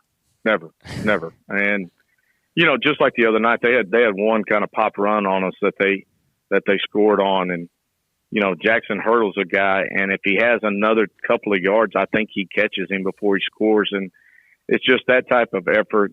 His motor running hot all the time, and he just loves playing the game. I mean, he's a true kind of throwback player where it doesn't matter who you put in front of him, what you put in front of him, he's going to hit it head on, and he's just special in that way. Coach, I'm going to tell you a quick story about him, which is my favorite one about him that you'll love. A couple years ago, I was at practice in the morning, and just their, you know, morning little athletic period that they're going through, and they had a center that was having trouble, you know, just with his one motion, and when somebody would kind of bark at him, so they put Jackson on him, and like Jackson's job was to annoy the center and get after him until he couldn't take it anymore, and after that, no more problems because he just didn't want to have to deal with that in practice ever again. I'm sure that does not surprise you about Jackson Player. No, not at all. Jackson is never a loss for words, and doesn't mind getting in anybody's face and pushing them to be better. And he does it in the right way, obviously. But he's a guy that expects a lot out of himself, but also expects a lot out of the people around him. And he's going to challenge you, and that's what's made him who he is. And he's been challenged, and he has found ways to continue to improve himself and get better and compete at the highest level. Zach Smith from Grandview, DeMarco Williams from Temple, Jackson Player Midway, Jace Oliver from Fairfield, Everett Rogers, young man from Ellison, and then, of course, your coaching staff, Gillespie, you mentioned him, Stephenville, Carlton Buckles. We know a little bit about him, Calvin Lowry, Jordan Niver, Bo Trahan. I mean, it's Diane McFeeters, who, of course, is part of your operations as well. It's kind of almost a homecoming as well. And speaking of which, oh, my goodness, we got a special guest that's supposed to join us today at 5, but he wanted to jump in a little bit early. The golden shirt himself and Phil Bennett for Philip Montgomery. Phil, fire away. Thanks for your time.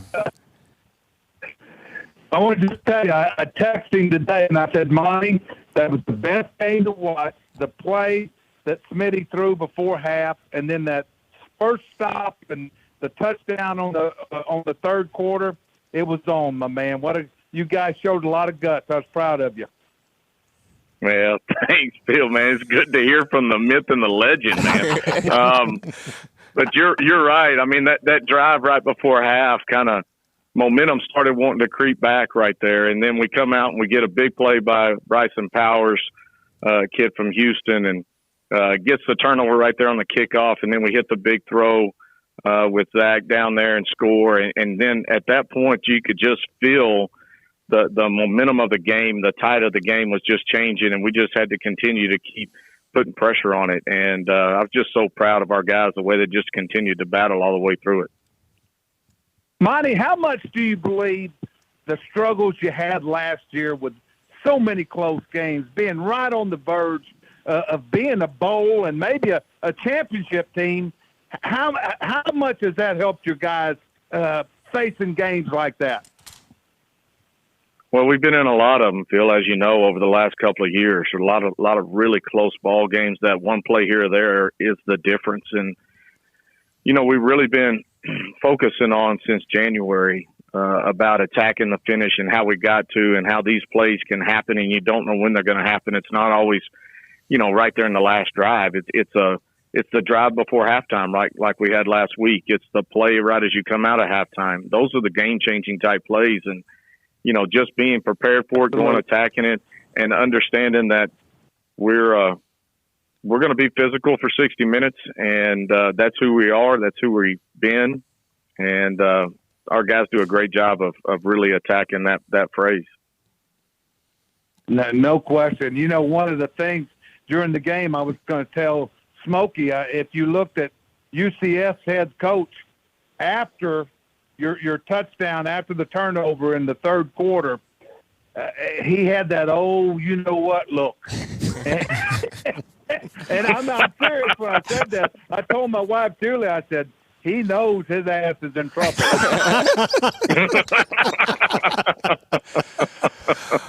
And you could just feel it. I saw your players, of course, watching the television. You can see the things. And Gillespie made some adjustments on their zone read and their verticals that helped you immensely.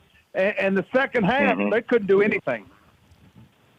No, I mean, really, our defensive staff has done a great job, and, they're keeping people off balance and giving a lot of different looks and, with some pressure packages and then all of a sudden playing back. But, that play was just a tremendous spot in the game. And, we were able to hit even on the next drive. We hit another double move deep ball, and all of a sudden you could just feel it building, and the defense was really playing at a level that they haven't played at. And, we knew what we had an opportunity to do right there in front of us, and our guys just seized on it.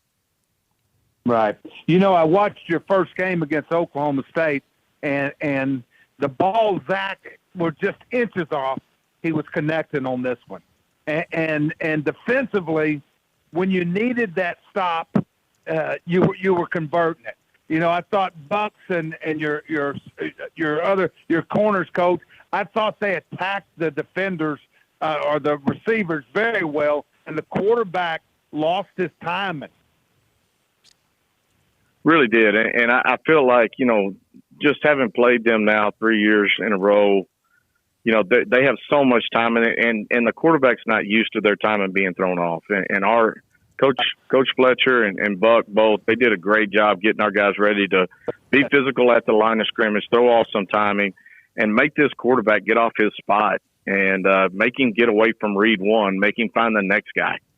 And I thought our defense did a great job of that all night.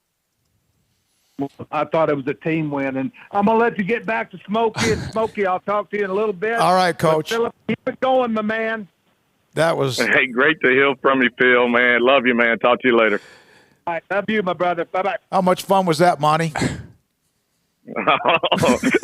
The legend of the yellow shirt. I love it. I mean, no, the golden that shirt. dude, The golden. yeah. Oh my God! How much? Yeah. How much was? I know you guys had an incredible staff. How much was he to handle when he was on staff those 3 or 4 years when you were there? Oh, I loved it in the fall. It was the spring that I didn't like it, you know, because we're going against each other, and you know, it was always it was great battles, but it really, you know, pushed us to continue to grow offensively, and I think obviously pushed him to grow defensively, and it was just, you know, kind of that old phrase, iron sharpens iron, and you know, we had some great battles in the spring, and just love really competing, and he loves competing at everything. Mm-hmm. So it was just it was fun. Those were good days. What was it like when you had to negotiate over a guy who was a offense defense tweener, like where he was going to wind up? Were there negotiations like a baseball trade, or how does that work? You know, there were some good discussions about that, but you know, there was at the end of the day, there was one guy getting to make that call, so I just leaned that way. You know that you had that first year, you made a bowl game, you were 6-7, and then you had 10-3, and things were good. You had to kind of redevelop the program and change it up a little bit for those 2 or 3 years. How important has been the patience and the loyalty that you've received from Tulsa to allow yourself to now have this success again? Well, it's been tremendous. I mean, obviously we had a lot of building to do and a lot of growing to do. We went from you know, a couple of experienced guys that really kind of led the way during those first couple of years, and then we got really, really young, and you know, trying to build that depth and build the experience with it. And, you know, as we changed and grew within what we were trying to do offensively and defensively, it just takes a little time. And I will say, I mean, our conference, in my opinion, it's a power conference. I mean, the level of football in this conference is tremendous from top to bottom. And as our conference continued to grow, our talent level had to continue to grow. And so our coaches have done a good job of not just evaluating kids, but bringing kids in that are very, very talented, and then continuing to develop those guys. And it's kids like a Jackson and others that have come in and are making the difference in our program right now.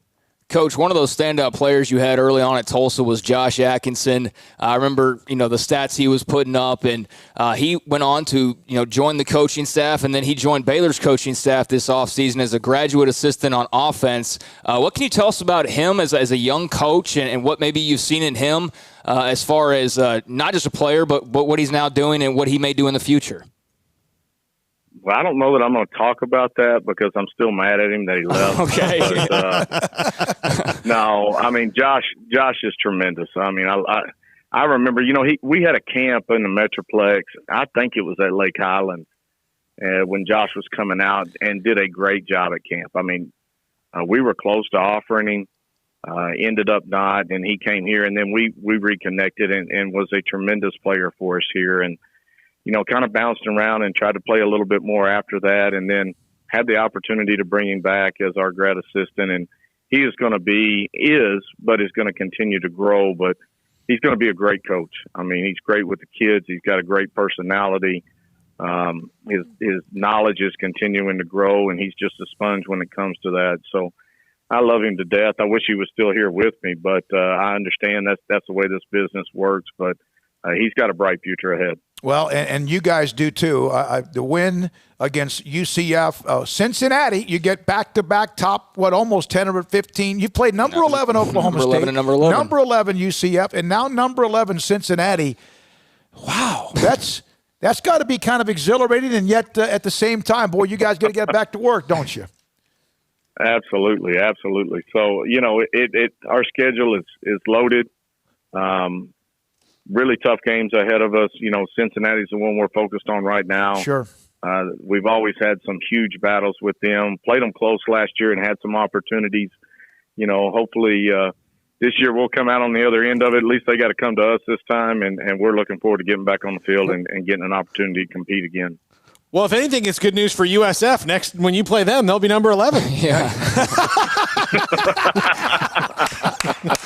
There's that comedian in you. Yeah. Hey, Coach, I know you got to go. First of all, congratulations. Second of all, good luck this week and the rest of the way. Always one of our favorites. Appreciate you. And thanks for giving us as much time as you did, and thanks for putting up with Phil Bennett. Well, guys, it's great to hear from y'all. And, obviously, I always enjoyed getting to come on with you, and I appreciate you letting me on again. So y'all have a great time, and y'all stay safe. Hey, you too. Thank you. That's Philip Montgomery. So you have Jackson, player from Midway. Zach Smith, of course, was at Baylor from Grandview, then transferred.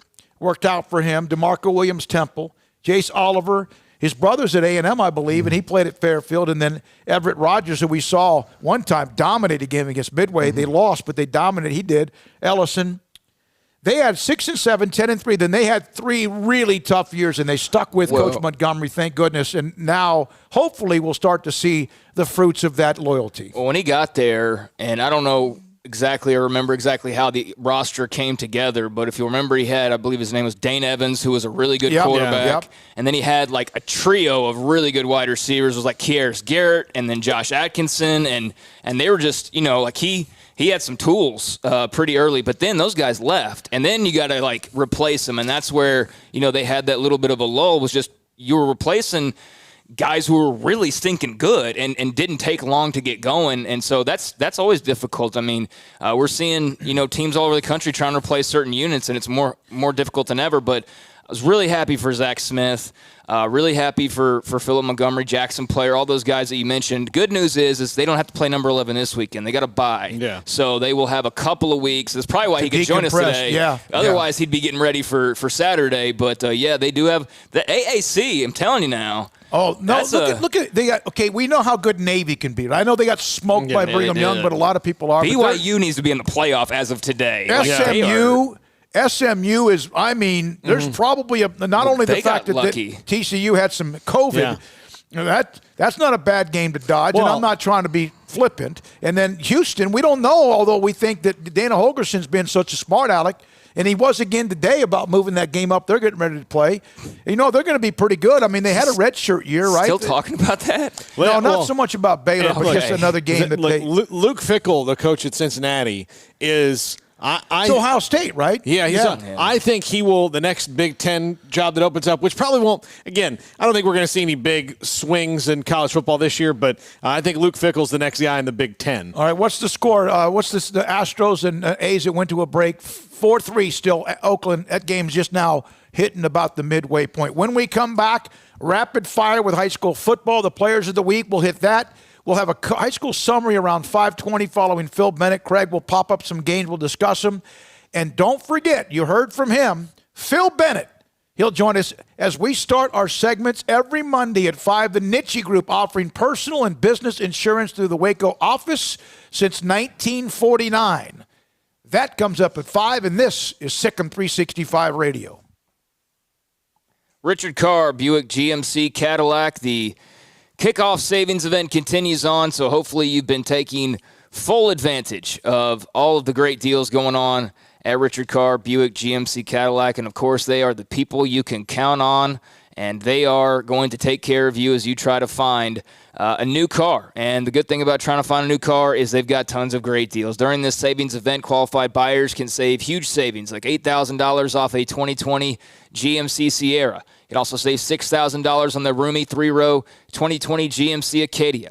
All 3-row Buick Encores are $8,000 off. They're full of room and full of luxury. If you're ready to step up into a line of luxury and style, well, there's the Cadillac brand. Let Richard Carr bring the Cadillac experience to you. Drive one of their exhilarating SUVs like the XT4, XT5, or 7-passenger Cadillac XT6. You can get yours today, starting at only $35,900 at Richard Carr Cadillac, or find one of the best sedan values in the market with the exhilarating 2020 Cadillac CT4, starting at $32,995. They've got big selection, great prices, free oil changes with a new purchase, plus VIP priority warranty service on all vehicles purchased at Richard Carr. They stand by to support all customers with award-winning service because they are the people you can count on, a local family dealer run by Baylor alumni. They want to earn your business now and for every car that you or your family drives down the road. So stop by that disinfected showroom, disinfected daily, mind you, and see their safety-focused staff, or they'll bring the test drive to your home because, again, your comfort and safety is their first priority. Find them online at richardcarr.com, that's KARR.com, or Highway 6, the Imperial Exit.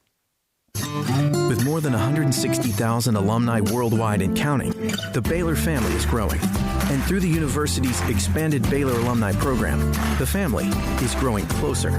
With hundreds of local volunteers planning events in cities and towns around the country, you can gather with fellow Bears no matter where you are. So, get connected, get something started, get involved, and make plans to get together with Baylor alumni. Visit us at baylor.edu/alumni. Boots add protection. Good boots help you climb better and move forward faster. And when your son or daughter steps into the boots of a U.S. Army officer, they also learn how to lead. In these boots, they'll gain more confidence with expert training in one of more than 150 occupational specialties. In these boots, they'll stand a little taller and lead a team with diverse backgrounds and areas of expertise to successfully accomplish whatever challenge comes next. In these boots, they'll earn respect with valuable experience from day one that will give them solid footing for success into the future. Highly qualified candidates who earn a spot on our team can receive comprehensive health care coverage, college tuition assistance, and a bonus of up to $40,000. See all the things your son or daughter can achieve in our boots at GoArmy.com. U.S. Army Waco Recruiting Company, 254-598-8131 or 254-776-1543.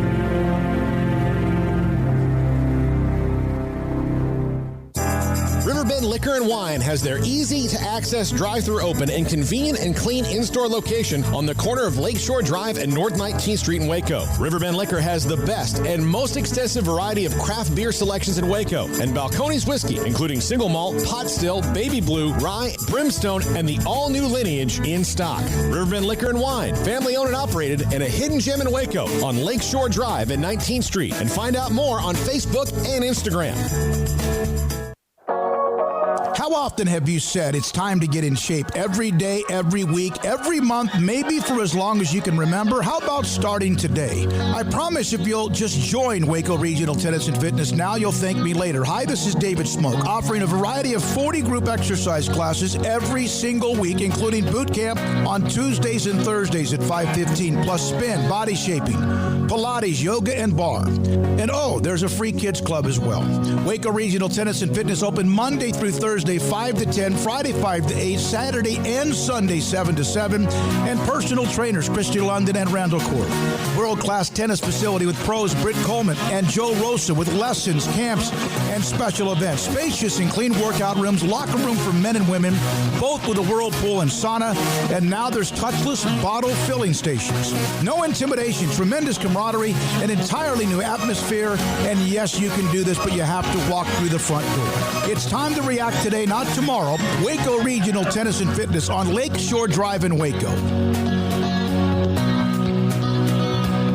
In Texas, there's pea-size hail and baseball-size hail. Guess which one hit our house? We didn't even know where to begin, but we called our Texas Farm Bureau insurance agent, and he was so reassuring. He knew exactly what to do to get our house back into shape and our lives back to normal. Now, we're even more thankful for the roof over our heads. Stop by and see our agents at one of our 3 McLennan County locations. Coverage and discounts are subject to qualifications and policy terms and may vary by situation. Welcome back to Sikkim 365 Radio. The Central Texas Players of the Week is brought to you by Bird Culchin Ford. Here we go. Phil Bennett will join us in the next segment. Phil Bennett Part 2 today. Also, here are the high school football players of the week in Central Texas based on the voting of those who sent me back their votes. And like we could do this almost, not quite every week, Zach Robotchik, and this was huge because he had a monster game, 37 carries, 328 yards, 4 touchdowns, a 68-yard touchdown catch, added that to his repertoire, a 2-point conversion. They came back to beat Lorena 49-41, and that district is crazy good. Really good. Real happy about that win with my pick'ems this past week. You gained a notch up. Robotchik is the man when it comes to that. A couple of others that had, and we have, let's see. There were a lot of big Colin Mirage from Academy, 284 yards passing, 4 touchdowns, and also in their comeback win. You talk about comeback against McGregor.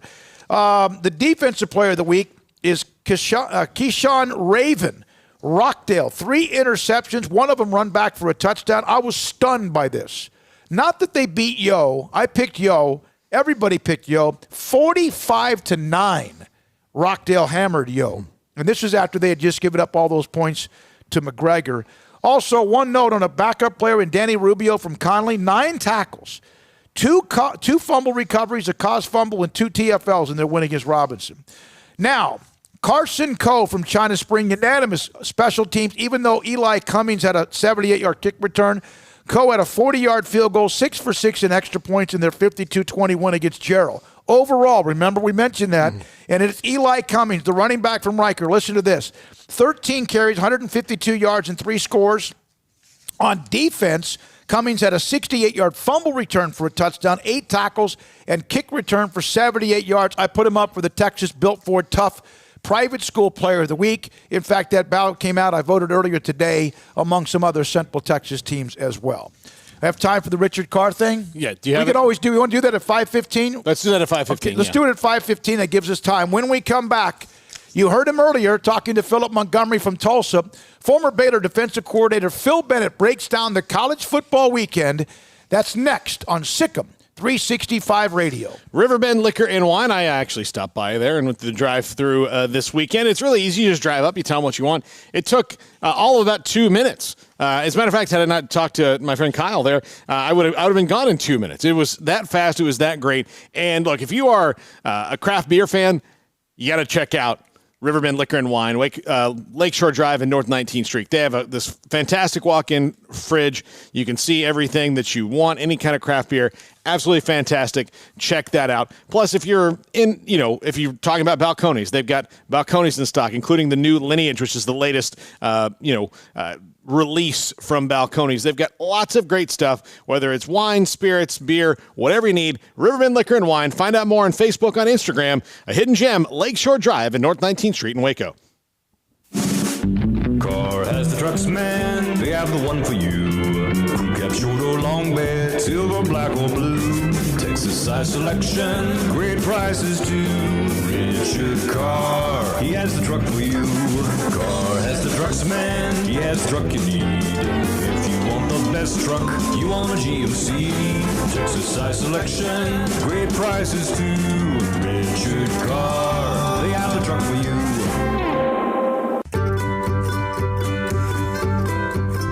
You want to know why Stonewood Dental is so successful? Listen to what happy customers have to say. It's pleasant. It's different than any other dentist office. I really feel like they care. And it's not that you're here for 2 hours waiting on someone to take care of you. It's quick and easy, and I bring my kids, and my kids love being here too. They really love the treasure box. staff is really nice and accommodating, real friendly. You feel more like home. It's not sterile looking. Everybody has their own personalized rooms with decorations and decor, and they'll even have a blanket for you when it's cold. I've recommended people to actually come here, and they are patients now. I really love it here. It feels like family. Learn more, stonewood-dental.com.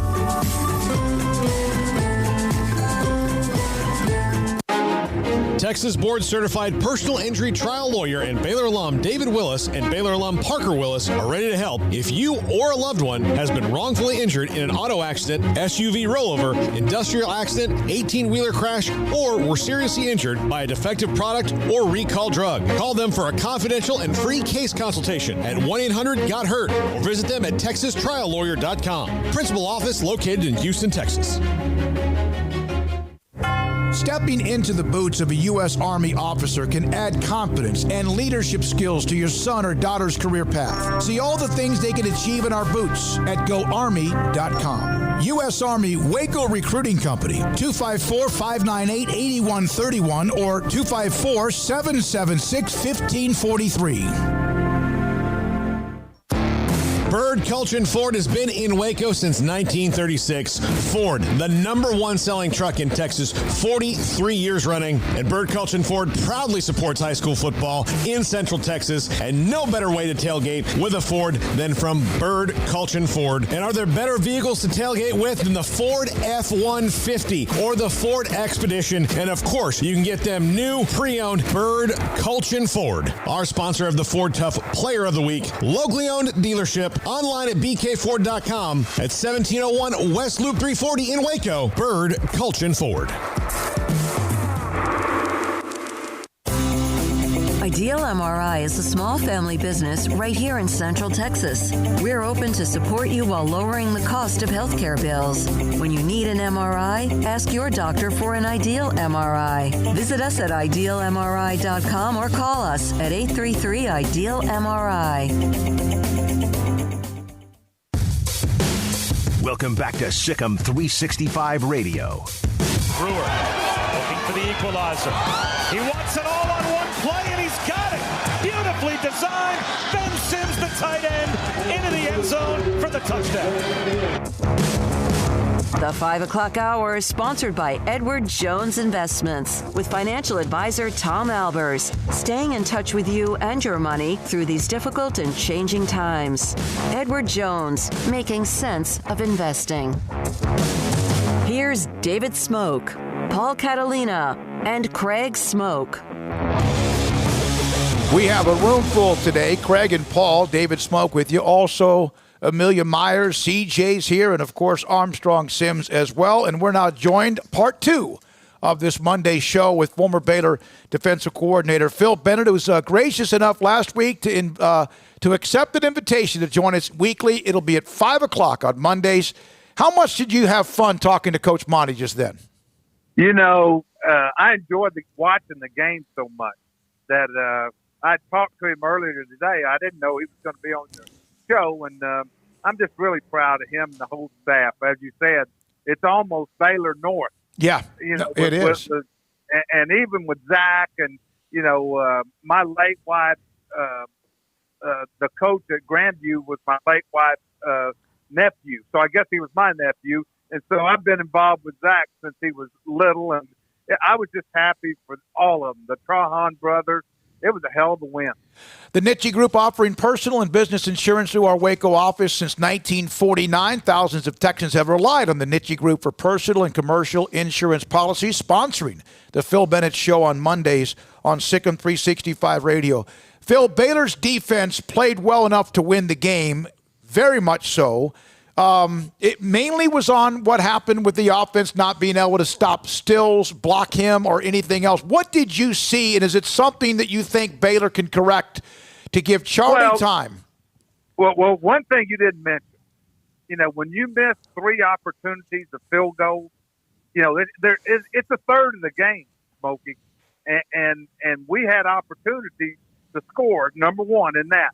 The other thing is that we were never offensively able to make them pay for their turnovers. early in the game, the interceptions, we just didn't make them pay. That would have really put their whole how they call plays at a different mindset. And I really thought that between the special teams and not taking advantage of the turnovers, I mean, very few teams win with 4 turnovers. I felt like West Virginia was very lucky to win that game. With 2 interceptions and 2 fumbles. Phil, is there something too that there's just some teams and some schemes that have your number? I mean, it's not necessarily. I mean, I know it's about execution, but there's just some matchups that are just never going to be right for you as a team. I don't think so. I mean, I really don't. I think that place for Baylor, number one, even without fans, the trip and having to get there, the way you get there, it's a chore. I mean, going that far, and I can still remember talking to the Oklahoma staff after, if you remember that night they had that snowy game, it was like 66 to 62. It's something about that place. And, I thought, as Smokey said, we played well enough, and we were in position to score. I thought we were right down there on the 4th down. I thought we'd score. I really did. But when we went there in 2016, Paul, our last year with Jim Grovey, we should have won that game. And it was very similar to the game Saturday. We did enough. They took back a Taylor Young interception that would have turned the game. We threw a touchdown. Zach Smith threw a touchdown. They called back. You have to really play your way to win there. Phil, with Charlie Brewer, he was obviously a little bit dinged up, and that's something that kind of comes with the Charlie Brewer territory. But in particular, with just what you've seen from him previously and what you saw from him on Saturday, was there anything noticeably different? And outside of the pressure he was getting, was there anything that you saw on his side of things that could have helped offensively? Yeah, he needed Denzel Mims. Yep. You're right. You're right. We really didn't separate. I was a little bit surprised that we weren't able to separate more from their DBs. I'd watched them against Oklahoma State. I'd also watched them earlier in the year against Austin Peay. I didn't think they had the skill guys that they had before. But that they played hard and they played smart, and it was a big home game for them. But I thought that Charlie's still a guy. Right before halftime, when we were talking to Monty earlier, you talk about a momentum boost would have been if we would have got down there. I mean, we had a nice drive. We got down there. They did a great job with using the clock. And if we could have got that field goal, that would have been huge. And I don't know where the breakdown was, and I'm not going to sit here and point it out, but that was a huge play in the game. You go into halftime, and you're up 10-7, and you probably have not played your best football, but yet you're still ahead. And instead, you're sort of a negative note because you got a field goal block. Yeah, the field goal, the 3 of them. Yep, in fact, he's right. Not a lot of people were talking about that after the game. They were talking about the O-line, or they were talking about Charlie, but they were not talking about receivers getting separation or all the penalties or the missed opportunities with the turnovers or the missed field goals. The defense did create those turnovers, and they still look like they're flying to the football. Yeah, there was a drive at the beginning of the game, and then they got that second overtime. It was basically then the balloon had popped. Overall, did you still like what you saw from them based on what you saw in the first game? Yeah, I thought they played fast. Now, I think that West Virginia found a little chink in the armor. They started running the same side zone, and what that did, even though they weren't killing us, they were getting enough to keep the ball away from our offense. They're in the third and the fourth quarter. Their running back, when I say safe side zone, they go a full flow one way, and then the back takes it straight, chases right up behind the zone. And they found a little opening there. And what that does, like 2 or 3, I think 3 possessions, it gave them an extra 4 minutes on the clock that we didn't have a chance, to get the ball to our guy, and Charlie to work his magic. And when you're on the road, that's a big deal. Stops are crucial. Phil Bennett, former Baylor defensive coordinator, will join us on Mondays on Sikkim 365 Radio and discuss what Baylor's done. Of course, they're off this week, and also the rest of college football. Paul? Phil, Dave Aranda said in the postgame that he never considered taking Charlie out to maybe give him a breather and kind of see things. When's the line to do that? I mean, not even taking him out for the game, but just taking him out for a series to get a breather. You've been a head coach. You've had to make these decisions. When's the line to maybe take a quarterback out and calm him down? Well, first of all, Charlie's a seasoned guy. He's played in big games. Dave knows that. Larry Fedora knows that. And Paul, there's a saying. There's a reason he's your starting quarterback. And you it's like playing golf. You might bogey 2 or 3 holes, double bogey, but you know that if you keep stressing it, you're going to get your drive ironed out. And Brewer's a winner. And Larry and Dave both know that. I never thought it wasn't like he was throwing, just totally reckless and not good with the ball.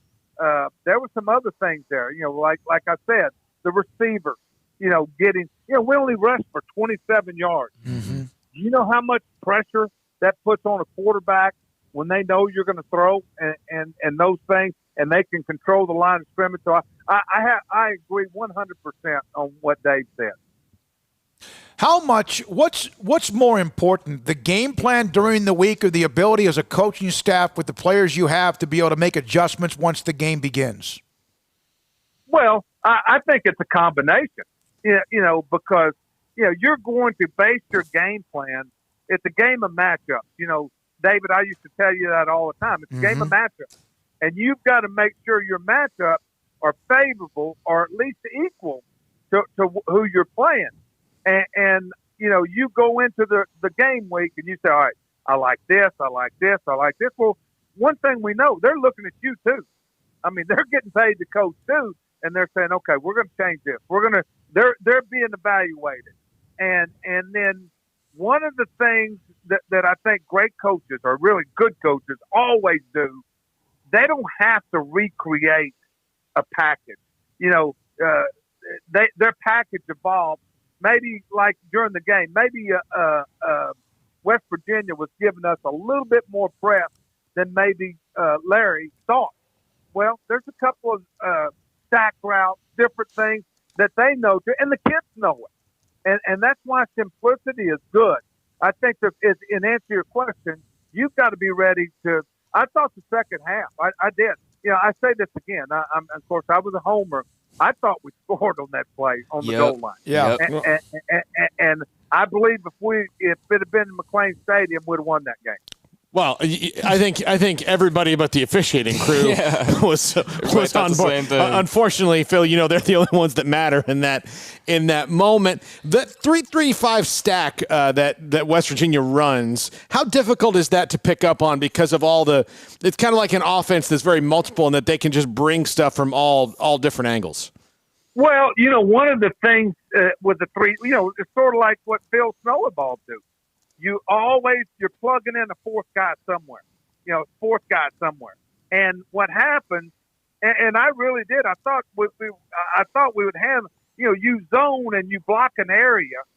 And like I said, we just weren't able to, we were close on some runs. I mean, we had a couple of runs called back. Our best run, I think, was called back, and we were starting to get going. But it's a speed defense.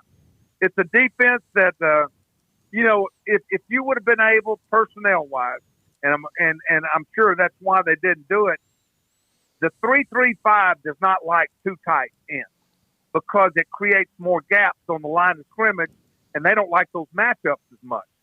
And I think that could have helped, but also I think that it's a speed defense, and it does. I don't think they created as much as we created our own problems in getting the ball. I mean, there was a couple of rushes. I didn't think Charlie got beat up like I've seen guys get beat up. But, I thought that offensively we were a tick away from making things. And in a game like that, it just took, like I said, right before half, then the fourth down play at the goal line. So, Coach, going into a bye week now, they're going to have Oklahoma State, who's borderline top 10 as of this moment. They'll also be coming off of a bye week when they play here in 2 weeks at McLean Stadium. What is kind of the typical way to react to a loss and then that extra time that you have other than just working to get better? How do you focus? How do you blow the loss off and focus on the next opponent? Well, first of all, we all know this is a unique year. Mm-hmm. And you know, you've played 2 games. You know, I remember we played, I believe it was, David, you might remember, I believe it was in 16. That was our fourth or fifth game. And the Oklahoma State game should have been the 4th or 5th game. But, you know, I think you talk about the things that you've done good, what you like. You're able to, you know, the good thing, this is a good thing for the week off. Larry and Joe, the guys on offense, they're getting to evaluate their guys. You know, they're getting to say, all right, he's capable of doing this. You know, let's think about this, too. And I'm not trying to make excuses for the coaches. But Joe Wickline had a different line in there. That basically was their first game. And nobody, if you don't say that, nobody remembers that. Right. You know, the first time around, they didn't even get to play. So I guarantee you they will be better. And Larry's going to have a better feel. And Charlie's going to have a better feel for Larry. You know, Ron on defense is going to see some things. You know, I saw Tejada was back and played really well. And so they're going to look around and say, all right, this is our best combination. This is our best sub people. This is how we'll work. They're going to get to know each other better. Dave's going to get to talk to Ron. He's going to get to talk to Larry. And they're going to start building a relationship of knowing what each other's thinking, what Dave likes, what Larry likes, what Ron likes. And it becomes a lot more consistent. And I'll tell you something. I'll be excited for that Oklahoma State game. I've also watched them, and it should be a heck of a game. Phil, what's going on with Oklahoma's defense? And then also Texas has given up an enormous amount of points. We understand sometimes games get in your hair on fire. You've been through some of those, the pace of the game, the tempo. But those 2 teams are struggling big time on defense. Well, you know, I've told people this. People never understood how fast we played. Art told me when I went there, he said, I'm never changing where we play. We're going to play fast. And we played so many possessions. And we did. It took me a while to get used to it. But OU doesn't do that. Texas doesn't do that. And I don't think they're very gap sound. You know, defense is about run fence and pass distribution. And what I see, especially with Oklahoma, is they're not gap sound. You know, when I was at ASU, we played one of the guys Washington State, and I watched Arizona score 59 points on them. I mean, it's just and the other thing, I think that they're not quite as talented as they've been. You know, quite honestly, at any position, offense or defense. And I think, you know, think about this. The second half at Iowa State, they scored 1 touchdown, and then they were 3 and out like 4 straight times. So these guys are playing a lot of reps, and when you play a lot of reps, that's a tough thing. With Texas, you know, I'm just not sure. To be quite honest with you, I'm not sure how talented they are. You know, they get in positions. I watched them against Tech. Then I watched this. I watched them also against UTEP. And let me paraphrase that by this. If you graded defensive coaches on fundamentals right now, I don't care if you're Ohio State, Alabama. I watched Alabama. Nobody's tackling right now because of the situation.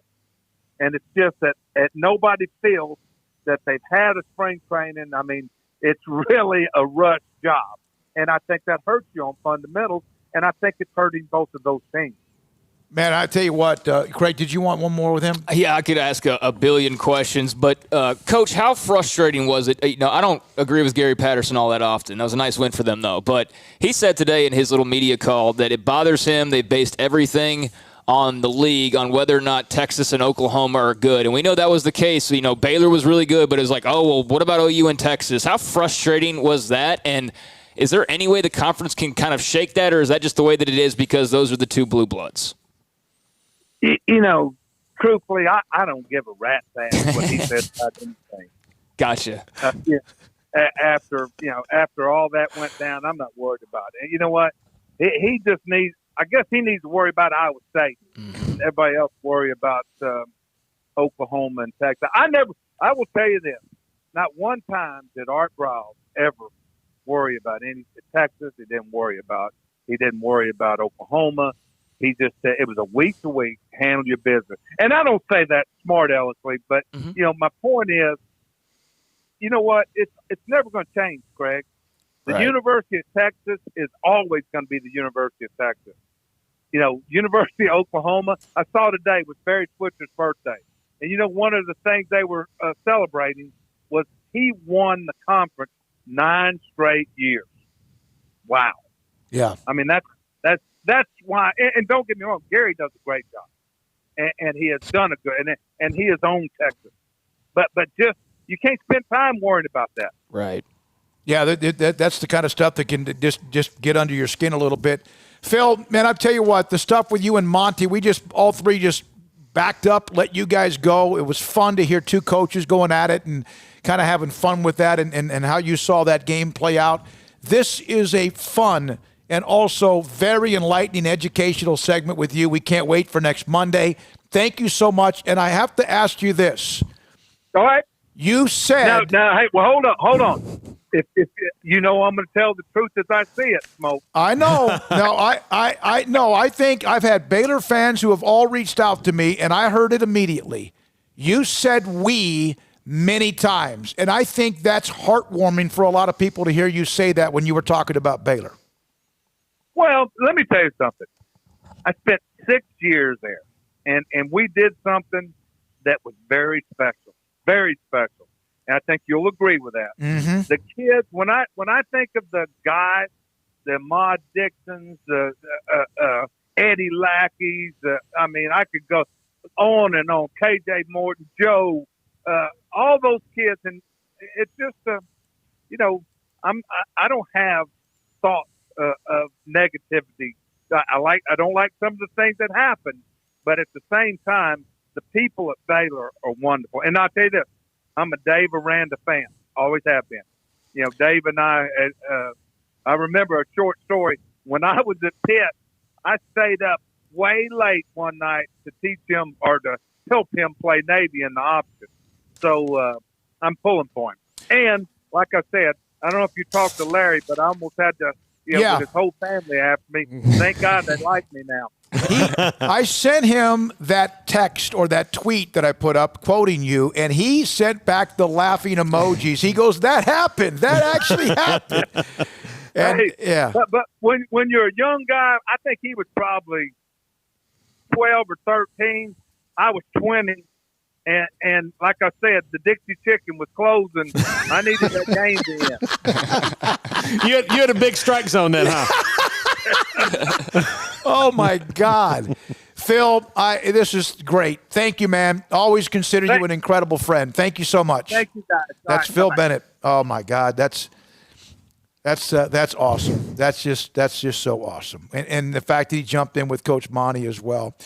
And thanks again, the Nitsche Group, offering personal and business insurance through their Waco office since 1949. Thousands of Texans have relied on the Nitsche Group, personal, commercial insurance policies. Special thanks to George Harmon for helping make that happen with Phil Bennett with us on Mondays at 5 o'clock. The Nitsche Group certainly get a bang for their buck with that segment. And, he's totally right. And I in hindsight, maybe don't ask that question about Gary Patterson's, but I'm glad that I did because of the response that it got. No. And he's right. You can't worry about things like that, and it's never going to change. He's absolutely right. I've had that conversation a million times with people. By the way, Copper's Cove had their game with with Red Oak canceled because of COVID last week. Jason Hammett sent me a note. They picked up Granbury. They'll play them this Friday at 7 o'clock. And then one other high school note on the Cadillac Moment, brought to you by Richard Carr, Buick GMC Cadillac. Sikkim 365's Richard Carr Cadillac Moment with Central Texas High School Football is sponsored by Cadillac, where exceeding expectations is the standard.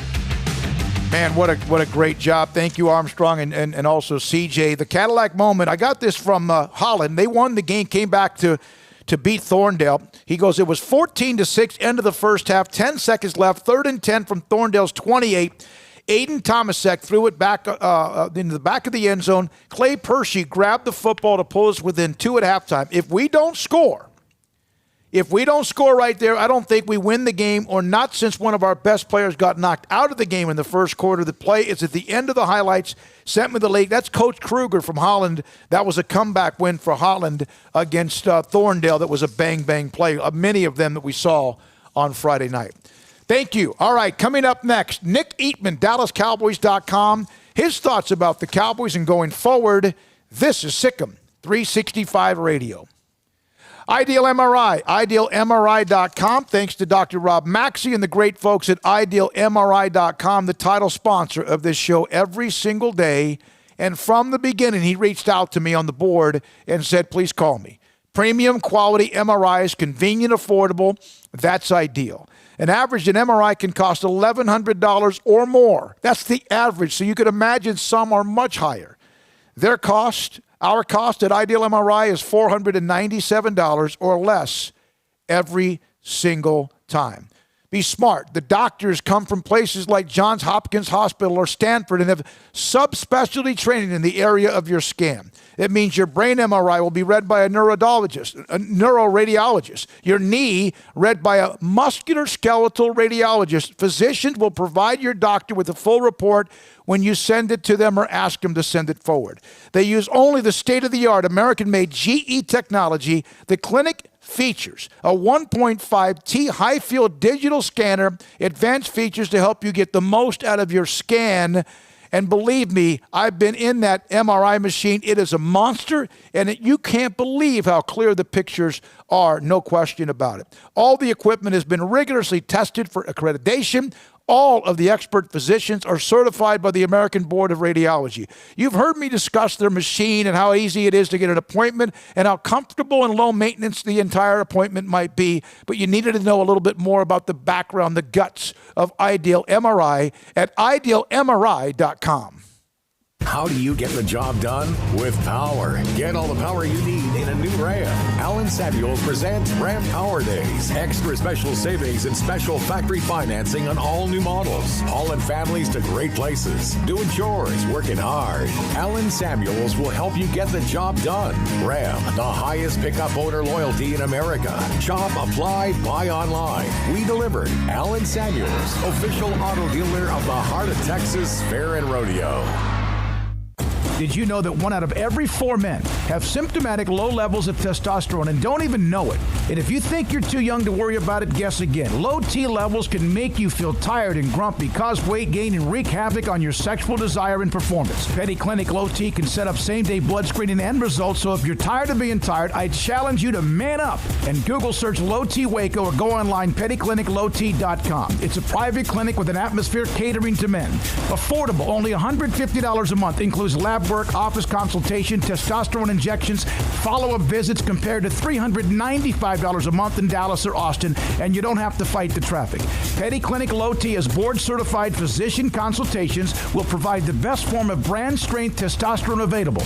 Contact Petty Clinic Low T today, just off Highway 84 and Old Hewitt Drive in Woodway. Petty Clinic Low T, helping men become the high-performance men they deserve to be. PettyClinicLowT.com or Google search Low T Waco.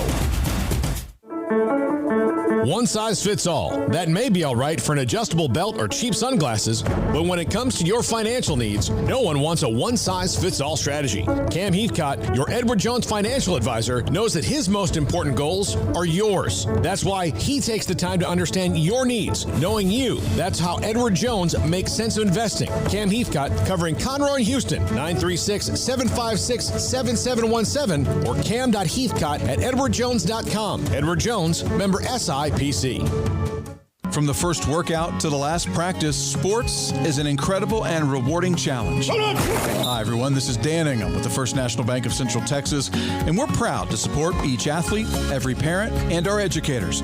From families, small businesses, to the biggest industry, we're here to help. With remarkable products like mortgage lending, we've got banking ideas that fuel big dreams. The First National Bank of Central Texas. Familiar faces making local decisions. Member FDIC, Equal Housing Lender.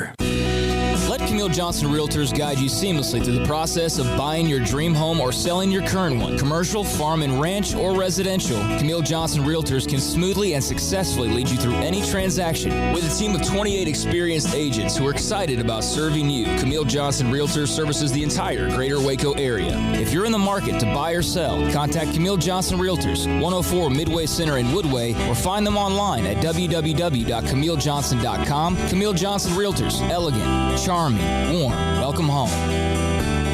Southwest Sports Medicine and Orthopedics, the team physicians for Baylor Athletics, specializing in diagnosis and treatment of any and all sport-related injuries, celebrating over a decade of service to Central Texas. They tackle all surgical and non-surgical problems that arise from an active lifestyle. Trust the doctors that Baylor trust, and when injuries sideline you, don't wait for Monday. Join us at 8:30 on Saturday mornings for a post-game injury evaluation clinic. Southwest Sports Medicine and Orthopedics. We get you back in the game. Welcome back to Sikkim 365 Radio. The Sikkim 365 Radio app is sponsored by Alan Samuels Dodge Chrysler Jeep Ram Fiat in Waco. Your friend in the car business at Loop 340 and east of 84. Come by. Let's be friends. All right, here we go. This 5:30 segment with Nick Eatman. DallasCowboys.com has covered the Cowboys like a book for a long, long time. And he joins us on Sikkim 365 Radio, Paul Catalina Craig and David Smoke. Nick, I've watched them, this Cowboys team, and obviously they can put up a lot of points and yards, but is this a talent issue on defense, or is it a fit issue with what they're trying to do on defense?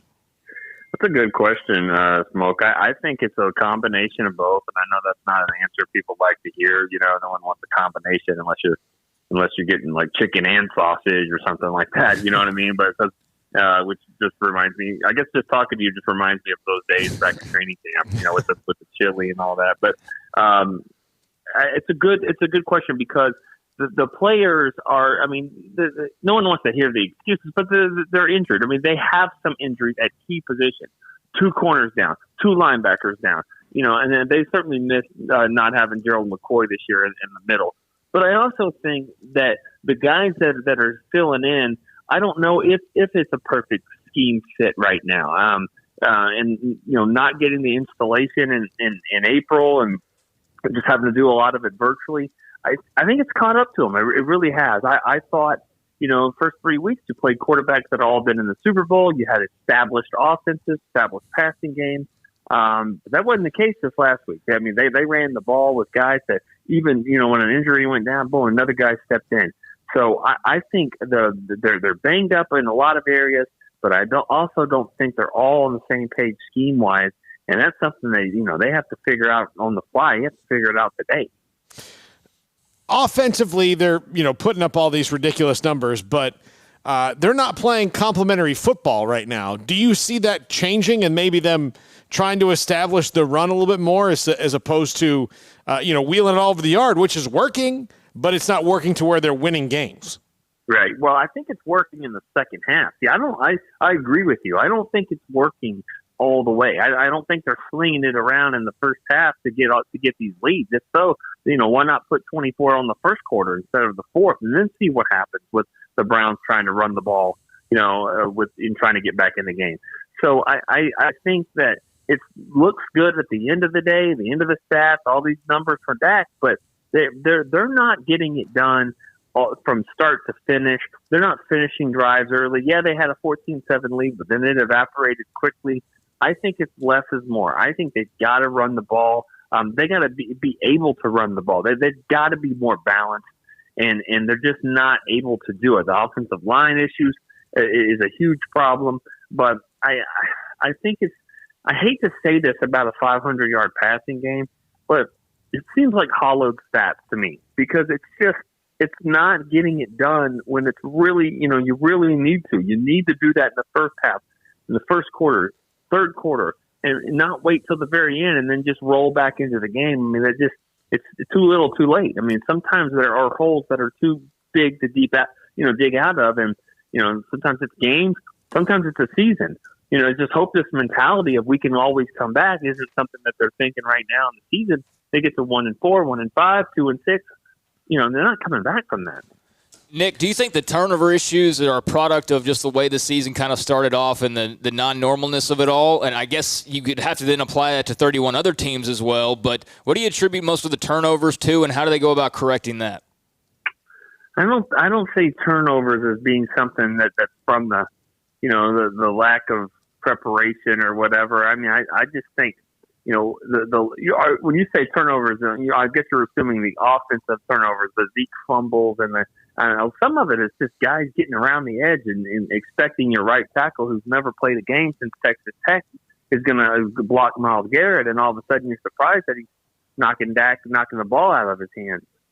You couple that very untimely turnovers with the fact that this team, regardless of the coordinator, regardless of whether on defense, they don't get the turnovers. They don't get the ball. I mean, we just haven't seen that in 10 years here, 15 years, I guess. They don't consistently get the ball. So when you're getting a couple of turnovers on this side, you're not getting any on this side. That's bad. And, and then so I don't think it's preparation. I just think they don't have those dogs on defense that's getting the football. Nick Eatman, DallasCowboys.com, with us on Sikkim 365 Radio. What did you think, if you don't mind, because it's an NFL story, about Bill O'Brien? He's done. 0-4 start. He was just earlier today said he's going to take over the play calling, GM and head coach. And that's 4 games. I know he's been there a while, but your thoughts about that? Well, I mean, when you make a move like that, and again, I say this, I try to steal Bill Parcells' line about, we're trying to keep our own house from burning down here. So I'm trying to figure out this team as best I know, and that's why I hate to kind of point fingers and all that. But I'll say this. If you trade your very best player, so one guy that you've got that is just a dynamic player, doesn't matter who your quarterback is, he gets it done. That's DeAndre Hopkins. And you trade him for a questionable running back that's been banged up, not a lot of draft picks that you would think would warrant having the best receiver in football, in my opinion, the target's going to be on you anyway. And so I think, they got a pretty disastrous schedule to start things off. It didn't go well, and you kind of figured that would happen. But, I guess I'm surprised. I didn't figure it would happen. I thought you'd have a little bit longer lease than that, but I think that the writing was on the wall when he made such a crazy decision to make that trade, and then you have to start off well when you do something like that. Nick, with Mike McCarthy, you mentioned that having that April. Is it peculiar to you, though, knowing what he had on the roster, especially on defense, that he decided to go with a scheme change? Well, no, because I mean you have to do something different. I mean, I don't think the scheme. I mean, they lost the coordinator, so of course you're going to make some kind of scheme change. I think what's interesting is that when you say he wasn't committed to any scheme. He was really big on no one's going to know what we do. Let's don't give anything away. We're not going to play a 4-3 or 3-4. We'll play whatever, but it sounds really complex when you do that. It's a little too complex when you're trying to do it virtually with players that don't really know what's going on. Now, so I see your point, but I mean, they have to make some change. They had to do, whatever his style is, whatever Mike Nolan's style, whatever, defense they're going to run. And I don't think that they say it's a huge change from what they were doing, but whatever it is, man, they are not on the same page at all. And some of it's injuries, but some of it is just guys that you thought, would make more plays. You thought Everson Griffin could actually come in and just make, be a difference maker. D-Law, you would thought be a difference maker. Dontari Poe. I don't think anyone expected somebody to rush for 300 yards on a defense that has Dontari Poe sitting in the middle, but it happened. So, these aren't the same players we've seen before. And I think it's easy to say, well, what's wrong with them? But it's also a combination of this scheme that they are not putting these guys in the right position. Nick, they're 1-3, and the Giants this week. Although we just saw what Philadelphia did in San Francisco, but they're 1-3. The division's a wreck. It does appear if you just somehow can walk and chew gum, you might have a chance to get in by winning the division. However, this is a highly paid, lots of stars on this team. It's too early to worry about this, but if they were to somehow blow another tire in the next week or two, is there a concern about this locker room? I don't know if there would be a concern. And I'm going to ask you back. What do you mean specifically on pointing a fingers? concern? Pointing fingers at each other side of the football, because you can, sometimes you can get a defense that's a wreck. The offense starts to go, man, what do we need? But with Dak as the guy that runs the offense, I'm just concerned. I'm not. But is there a concern you might start to have a division in the locker room based on offense and defense? I think there would be a concern for that in most years. This is a weird year, and you guys know what usually happens. How does that usually manifest itself? It's usually some source said here, radio show here, media, somebody, phone call. We're not seeing a lot of that right now. You get 3 or 4 players a week that talk. They talk virtually. They talk to everybody at the same time. There's not somebody talking over here on the side of the locker room. And I mean, now I'm not saying people can't call each other, but that typically doesn't happen. And I don't think most players are going to just say it out in the middle of or on Instagram or Twitter or something like that. So usually that stuff happens through the media, and that's just not happening as much right now. So I don't think you'll see that a ton. And I think this is a pretty good locker room with good leadership. I don't see that happening because who's pointing the finger? Offense? I mean, score points in the first half. Yeah. Like don't get yourself down. I mean, you're getting yourself down. I mean, high scoring basketball games, they're only high scoring when the other team's going down and scoring as well. So we didn't ask you not to score. I mean, and the offense is putting the defense in a bad spot. So I just can't imagine anybody able to point a finger at this point. Yeah, the defense is giving up a lot of points. Offense is scoring, but it's not enough. It's not enough. And so, I just think that at this point, I don't see that happening. It might get worse if the defense keeps giving up a lot of points, but I have this suspicion that they're going to be able to turn it around. And maybe it's because the Giants come to town. They're averaging as many points a game as the Cowboys are giving up in each quarter. So something's got to give. Dak had to throw the ball 58 times, Nick. 58 times. He's had to throw the ball a lot, obviously. The question I have is he's a durable man. He's a big, thick, mobile player. So he doesn't seem to have that body that can take or be bent a different direction because he seems to be so physical. But when you throw it 58 times, aren't you putting yourself in a position to one of these days just take too many shots? Yeah, I mean you're exactly right. I mean you don't want them standing out there that much and taking a lot of hits. Now he does a decent job of, like you said, getting away from that. But it's not just about taking the hits. It's about most of the times when the guy is throwing it that much. I mean they're not winning games, and so it's just not a recipe for success for him to continue to throw the ball. That's not how you win games in this league. And so he's going to have a chance to get a lot more hits, but at the same time, that's not a good recipe for this football team with what they were supposed to be built. And with Zeke running the ball, they need to be playing downhill. Yes, they can score, they can come back, they can do that, but it's putting their defense in a really bad situation to have to keep coming out there all the time. I mean, they need long drives, running the football, powering people, giving their defense a break, and putting the defense back on the field with bad field position for the opponent. It's just not happening right now. So I go back to the previous question. Man, I don't see. I mean, I see the defense taking a lot more blame, but I'm not giving a lot of praise to the offense here. I think a lot of it is going on them as well. Thank you, buddy. Appreciate your time, Nick. Always great to have you. Guys.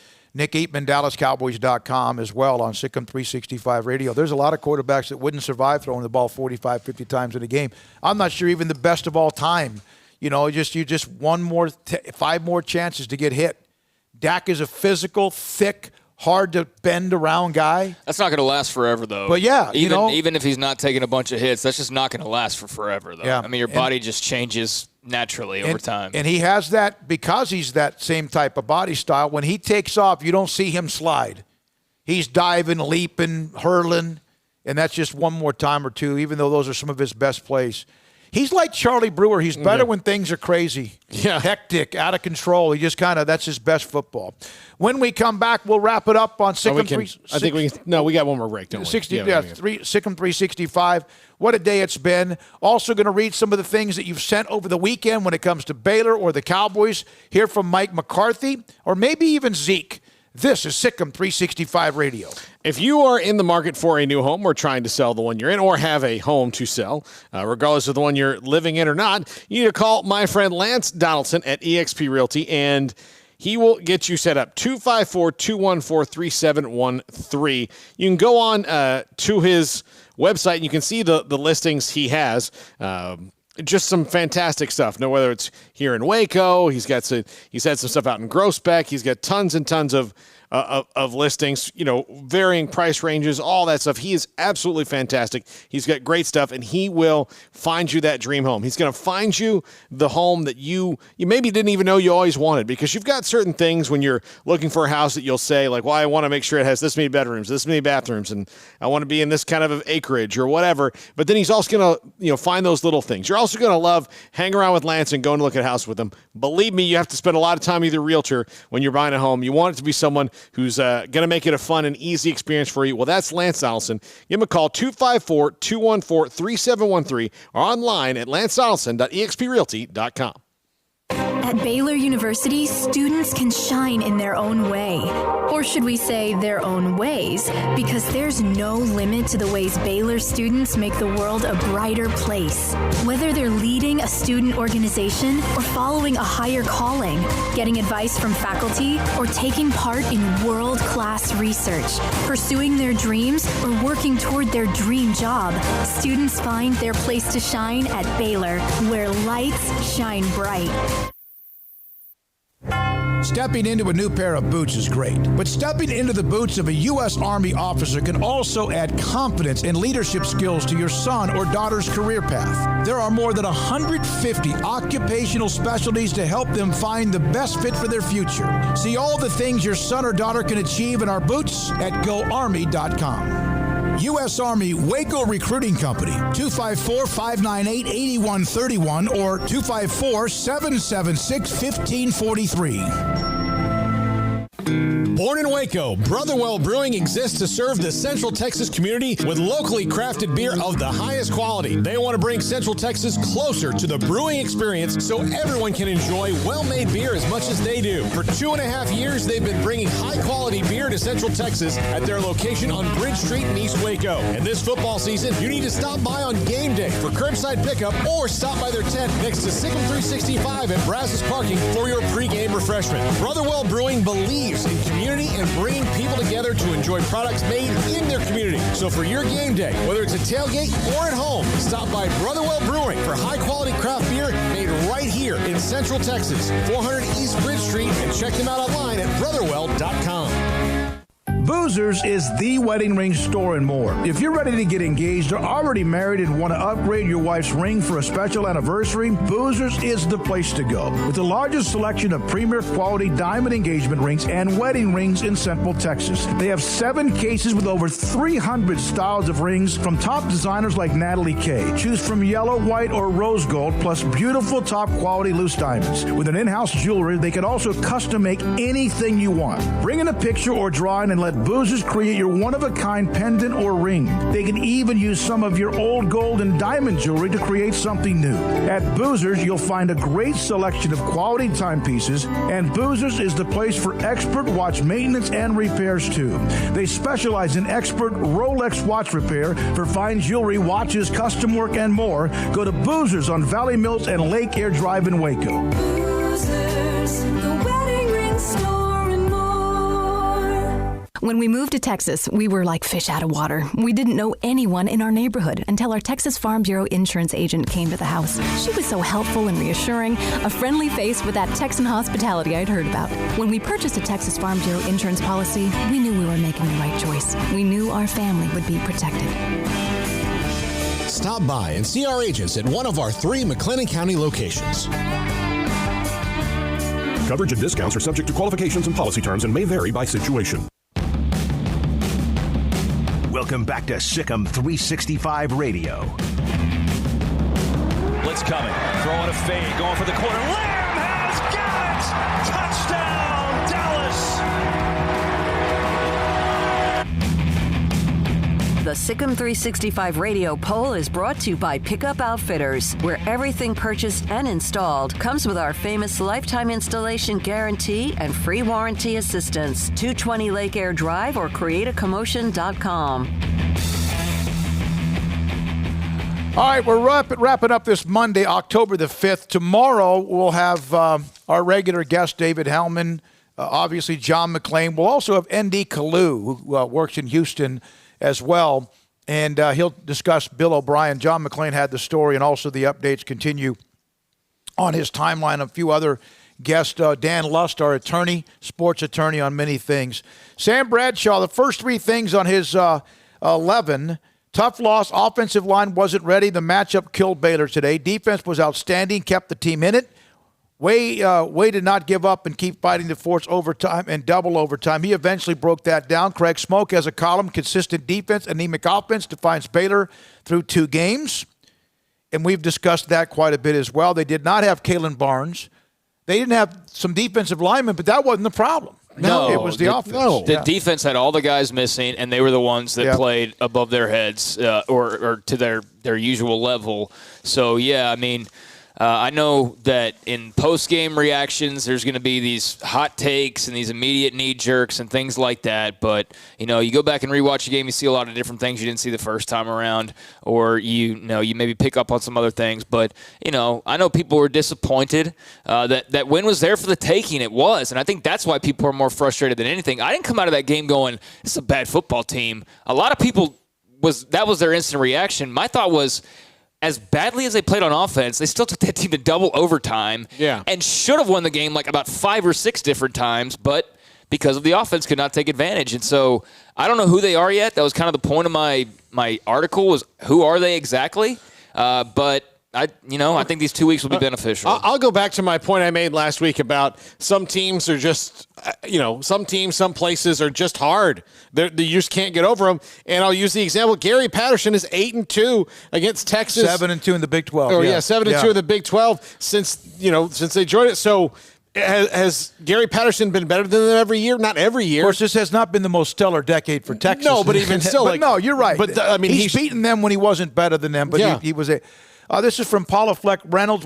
She mentioned 6 things, but one of them was, I noticed that no matter how bad things were going, our team was determined to find a way to win. They did not win with points on the board, but like all things in life, failure happens. An opportunity is just around the corner. I believe they are working on it and will find a way when we least expect it. She also mentioned this, and Bennett alluded to this. The offensive line had 3 back today. It was their first real game in over 200 days. Not making excuses, but remember what the team looked like last week against Kansas. The players as well as the coaches have no baseline before today's game to work on offensive weaknesses with their top guys in a live game situation. This kind of stuff can be addressed and hopefully improved in the weeks to come. Those are just some of the points that I got from her. And it's entirely possible that because of who you played, that there was some, maybe overreaction in certain cases to how good they looked in certain areas, but not with the defense. They are exactly who they were in game number 1. Special teams, not so much. Offense, figuring it out. And they got to get the special teams problems fixed. They got to hope that that's not a lasting issue with Mayers or with Rauschenberg, who had his kick blocked. But, that's something Phil Bennett. That's points in a double overtime game. In fact, Sam Bradshaw, number 7, can't miss 3 field goals. It's hard to miss 1. Yeah. And there's no question it looked like they got hurt with that call, the replay, that did not allow the touchdown with Lovett as well. You can't have your defense give you multiple turnovers and not do anything with them, There were so many things in that game, and they They walked out of there knowing that they deserved to lose in a way, but they also had every available opportunity to win as well. As bad as Oklahoma's defense has been, here's a stat from Max Olson. Second half rushing against Kansas State and Iowa State combined. 29 carries, 62 yards, 2.1 average. 25 for 92, 3.7 last year. They averaged 5.9. They are missing not just Sermon, but they really miss Kennedy Brooks because he could physically beat people up once they got the lead, and they have nothing really like that. McGowan's electric, but he's not physical. Obviously, Rattler's he's not a running quarterback like Kyler Murray, or even as much crazy the way Baker would run around, and especially Jalen Hurts. Spencer Rattler is someone who isn't going to, he's not slow or anything. He's just not, if you need him to run for 7 yards to get a first down, he's got the 7 yards in front of him, he's going to get it.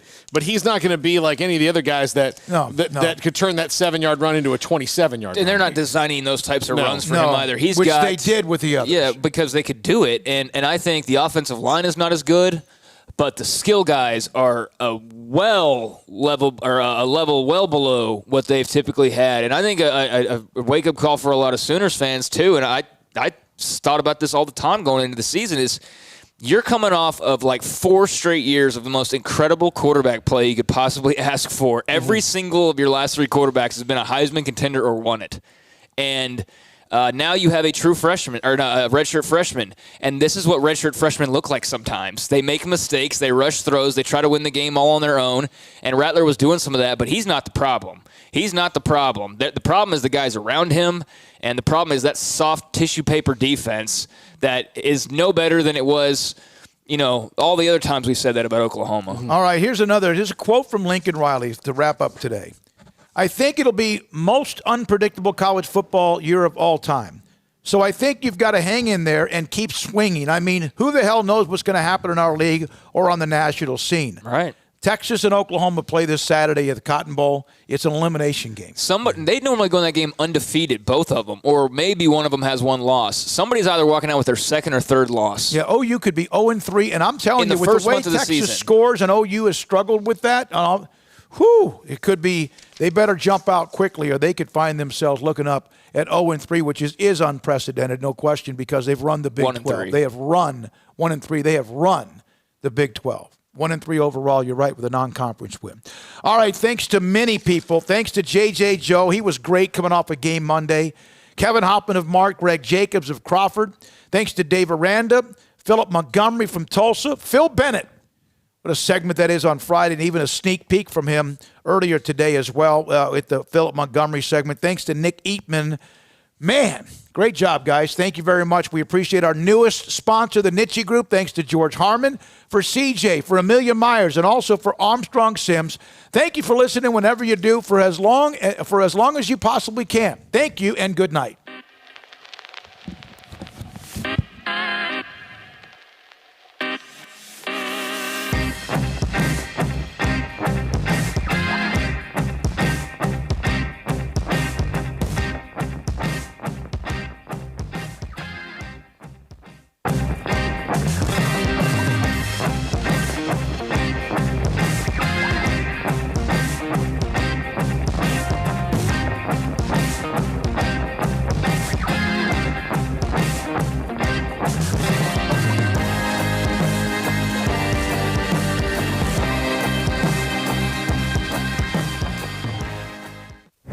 Stepping into the boots of a U.S. Army officer can add confidence and leadership skills to your son or daughter's career path. See all the things they can achieve in our boots at GoArmy.com. U.S. Army Waco Recruiting Company, 254-598-8131 or 254-776-1543.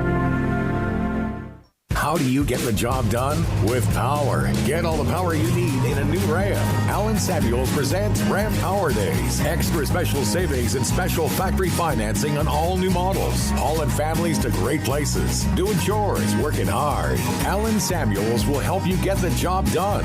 Ram, the highest pickup owner loyalty in America. Shop, apply, buy online. We deliver. Allen Samuels, official auto dealer of the Heart of Texas Fair and Rodeo. How did Edward Jones become one of the biggest financial service companies in the world?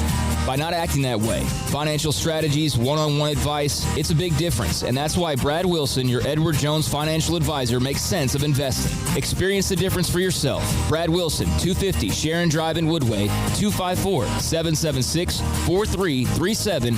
Edward Jones, member SIPC. Riverbend Liquor and Wine has their easy-to-access drive-thru open and convenient and clean in-store location on the corner of Lakeshore Drive and North 19th Street in Waco. Riverbend Liquor has the best and most extensive variety of craft beer selections in Waco, and Balcones whiskey, including single malt, pot still, baby blue, rye, brimstone, and the all-new lineage in stock. Riverbend Liquor and Wine, family-owned and operated, and a hidden gem in Waco on Lakeshore Drive and 19th Street. And find out more on Facebook and Instagram. At Ideal MRI, we feel blessed to be a part of the Waco community. We're a small family business right here in Central Texas, and our goal is to bring down the cost of health care while maintaining high quality. At times like this, the cost of health care has never been more important, and unfortunately, significant illnesses and injuries still occur. That's why Ideal MRI is open and here to serve you through the difficult time. We offer premium MRIs just like a hospital with state-of-the-art technology and specialists, but you'll pay less. Sometimes thousands of dollars less, whether you're using insurance or not. At Ideal MRI, we accept most insurance and there are no hidden costs. Even offering financing if that's needed, everything included in the price, and you'll not get something as a surprise in the mail later on. If you need an MRI, ask your doctor about Ideal MRI. They'll know. You can schedule an appointment safely from home online in minutes at idealmri.com or give us a call, 833-IDEAL-MRI, idealmri.com. Texas Farm Bureau Insurance has been proudly serving Texans across the state for over 60 years. Call 254-772-8090 to find an agent who will provide a free review of your auto, home, and life coverage. It's the heat of the summer, but the real heat is what you're cooking on the grill, smoker, or in the oven. So Waco Custom Marketplace can be your go-to playmaker for summertime grilling. You can't go eat anywhere else? Be your own chef with custom ordered and cut ribeyes, sirloins, fillets, New York strips with a focus on high-quality beef at a competitive price. Waco Custom Marketplace also has fresh deli cuts with sliced turkey, ham, pepperoni, or corned beef. Waco Custom Marketplace also your home for the freshest seafood in town. Salmon, shrimp, mahi-mahi, great priced chicken products, whole birds, tenders, chicken breast, and wings. Waco Custom Marketplace with smoked items unique to Waco, house-made bacon, summer sausage, boudin, hot links, and German sausage. Every seasoning for every occasion, grilling, baking, or frying. Your hometown grocery store with canned goods, pasta, fresh baked bread, buns, chips, sauce, condiments to pickles, charcoal and lighter fluid, cold beer and wine, best kolaches in Waco, mouth-watering cinnamon rolls, and here for the community every single day, helping you avoid the long lines in crowded stores, serving quality products to the Waco community. Go online for the weekly value boxes. Family owned and operated Waco Custom Marketplace, 425 Lakeshore Drive in Waco or WacoCustomMarketplace.com.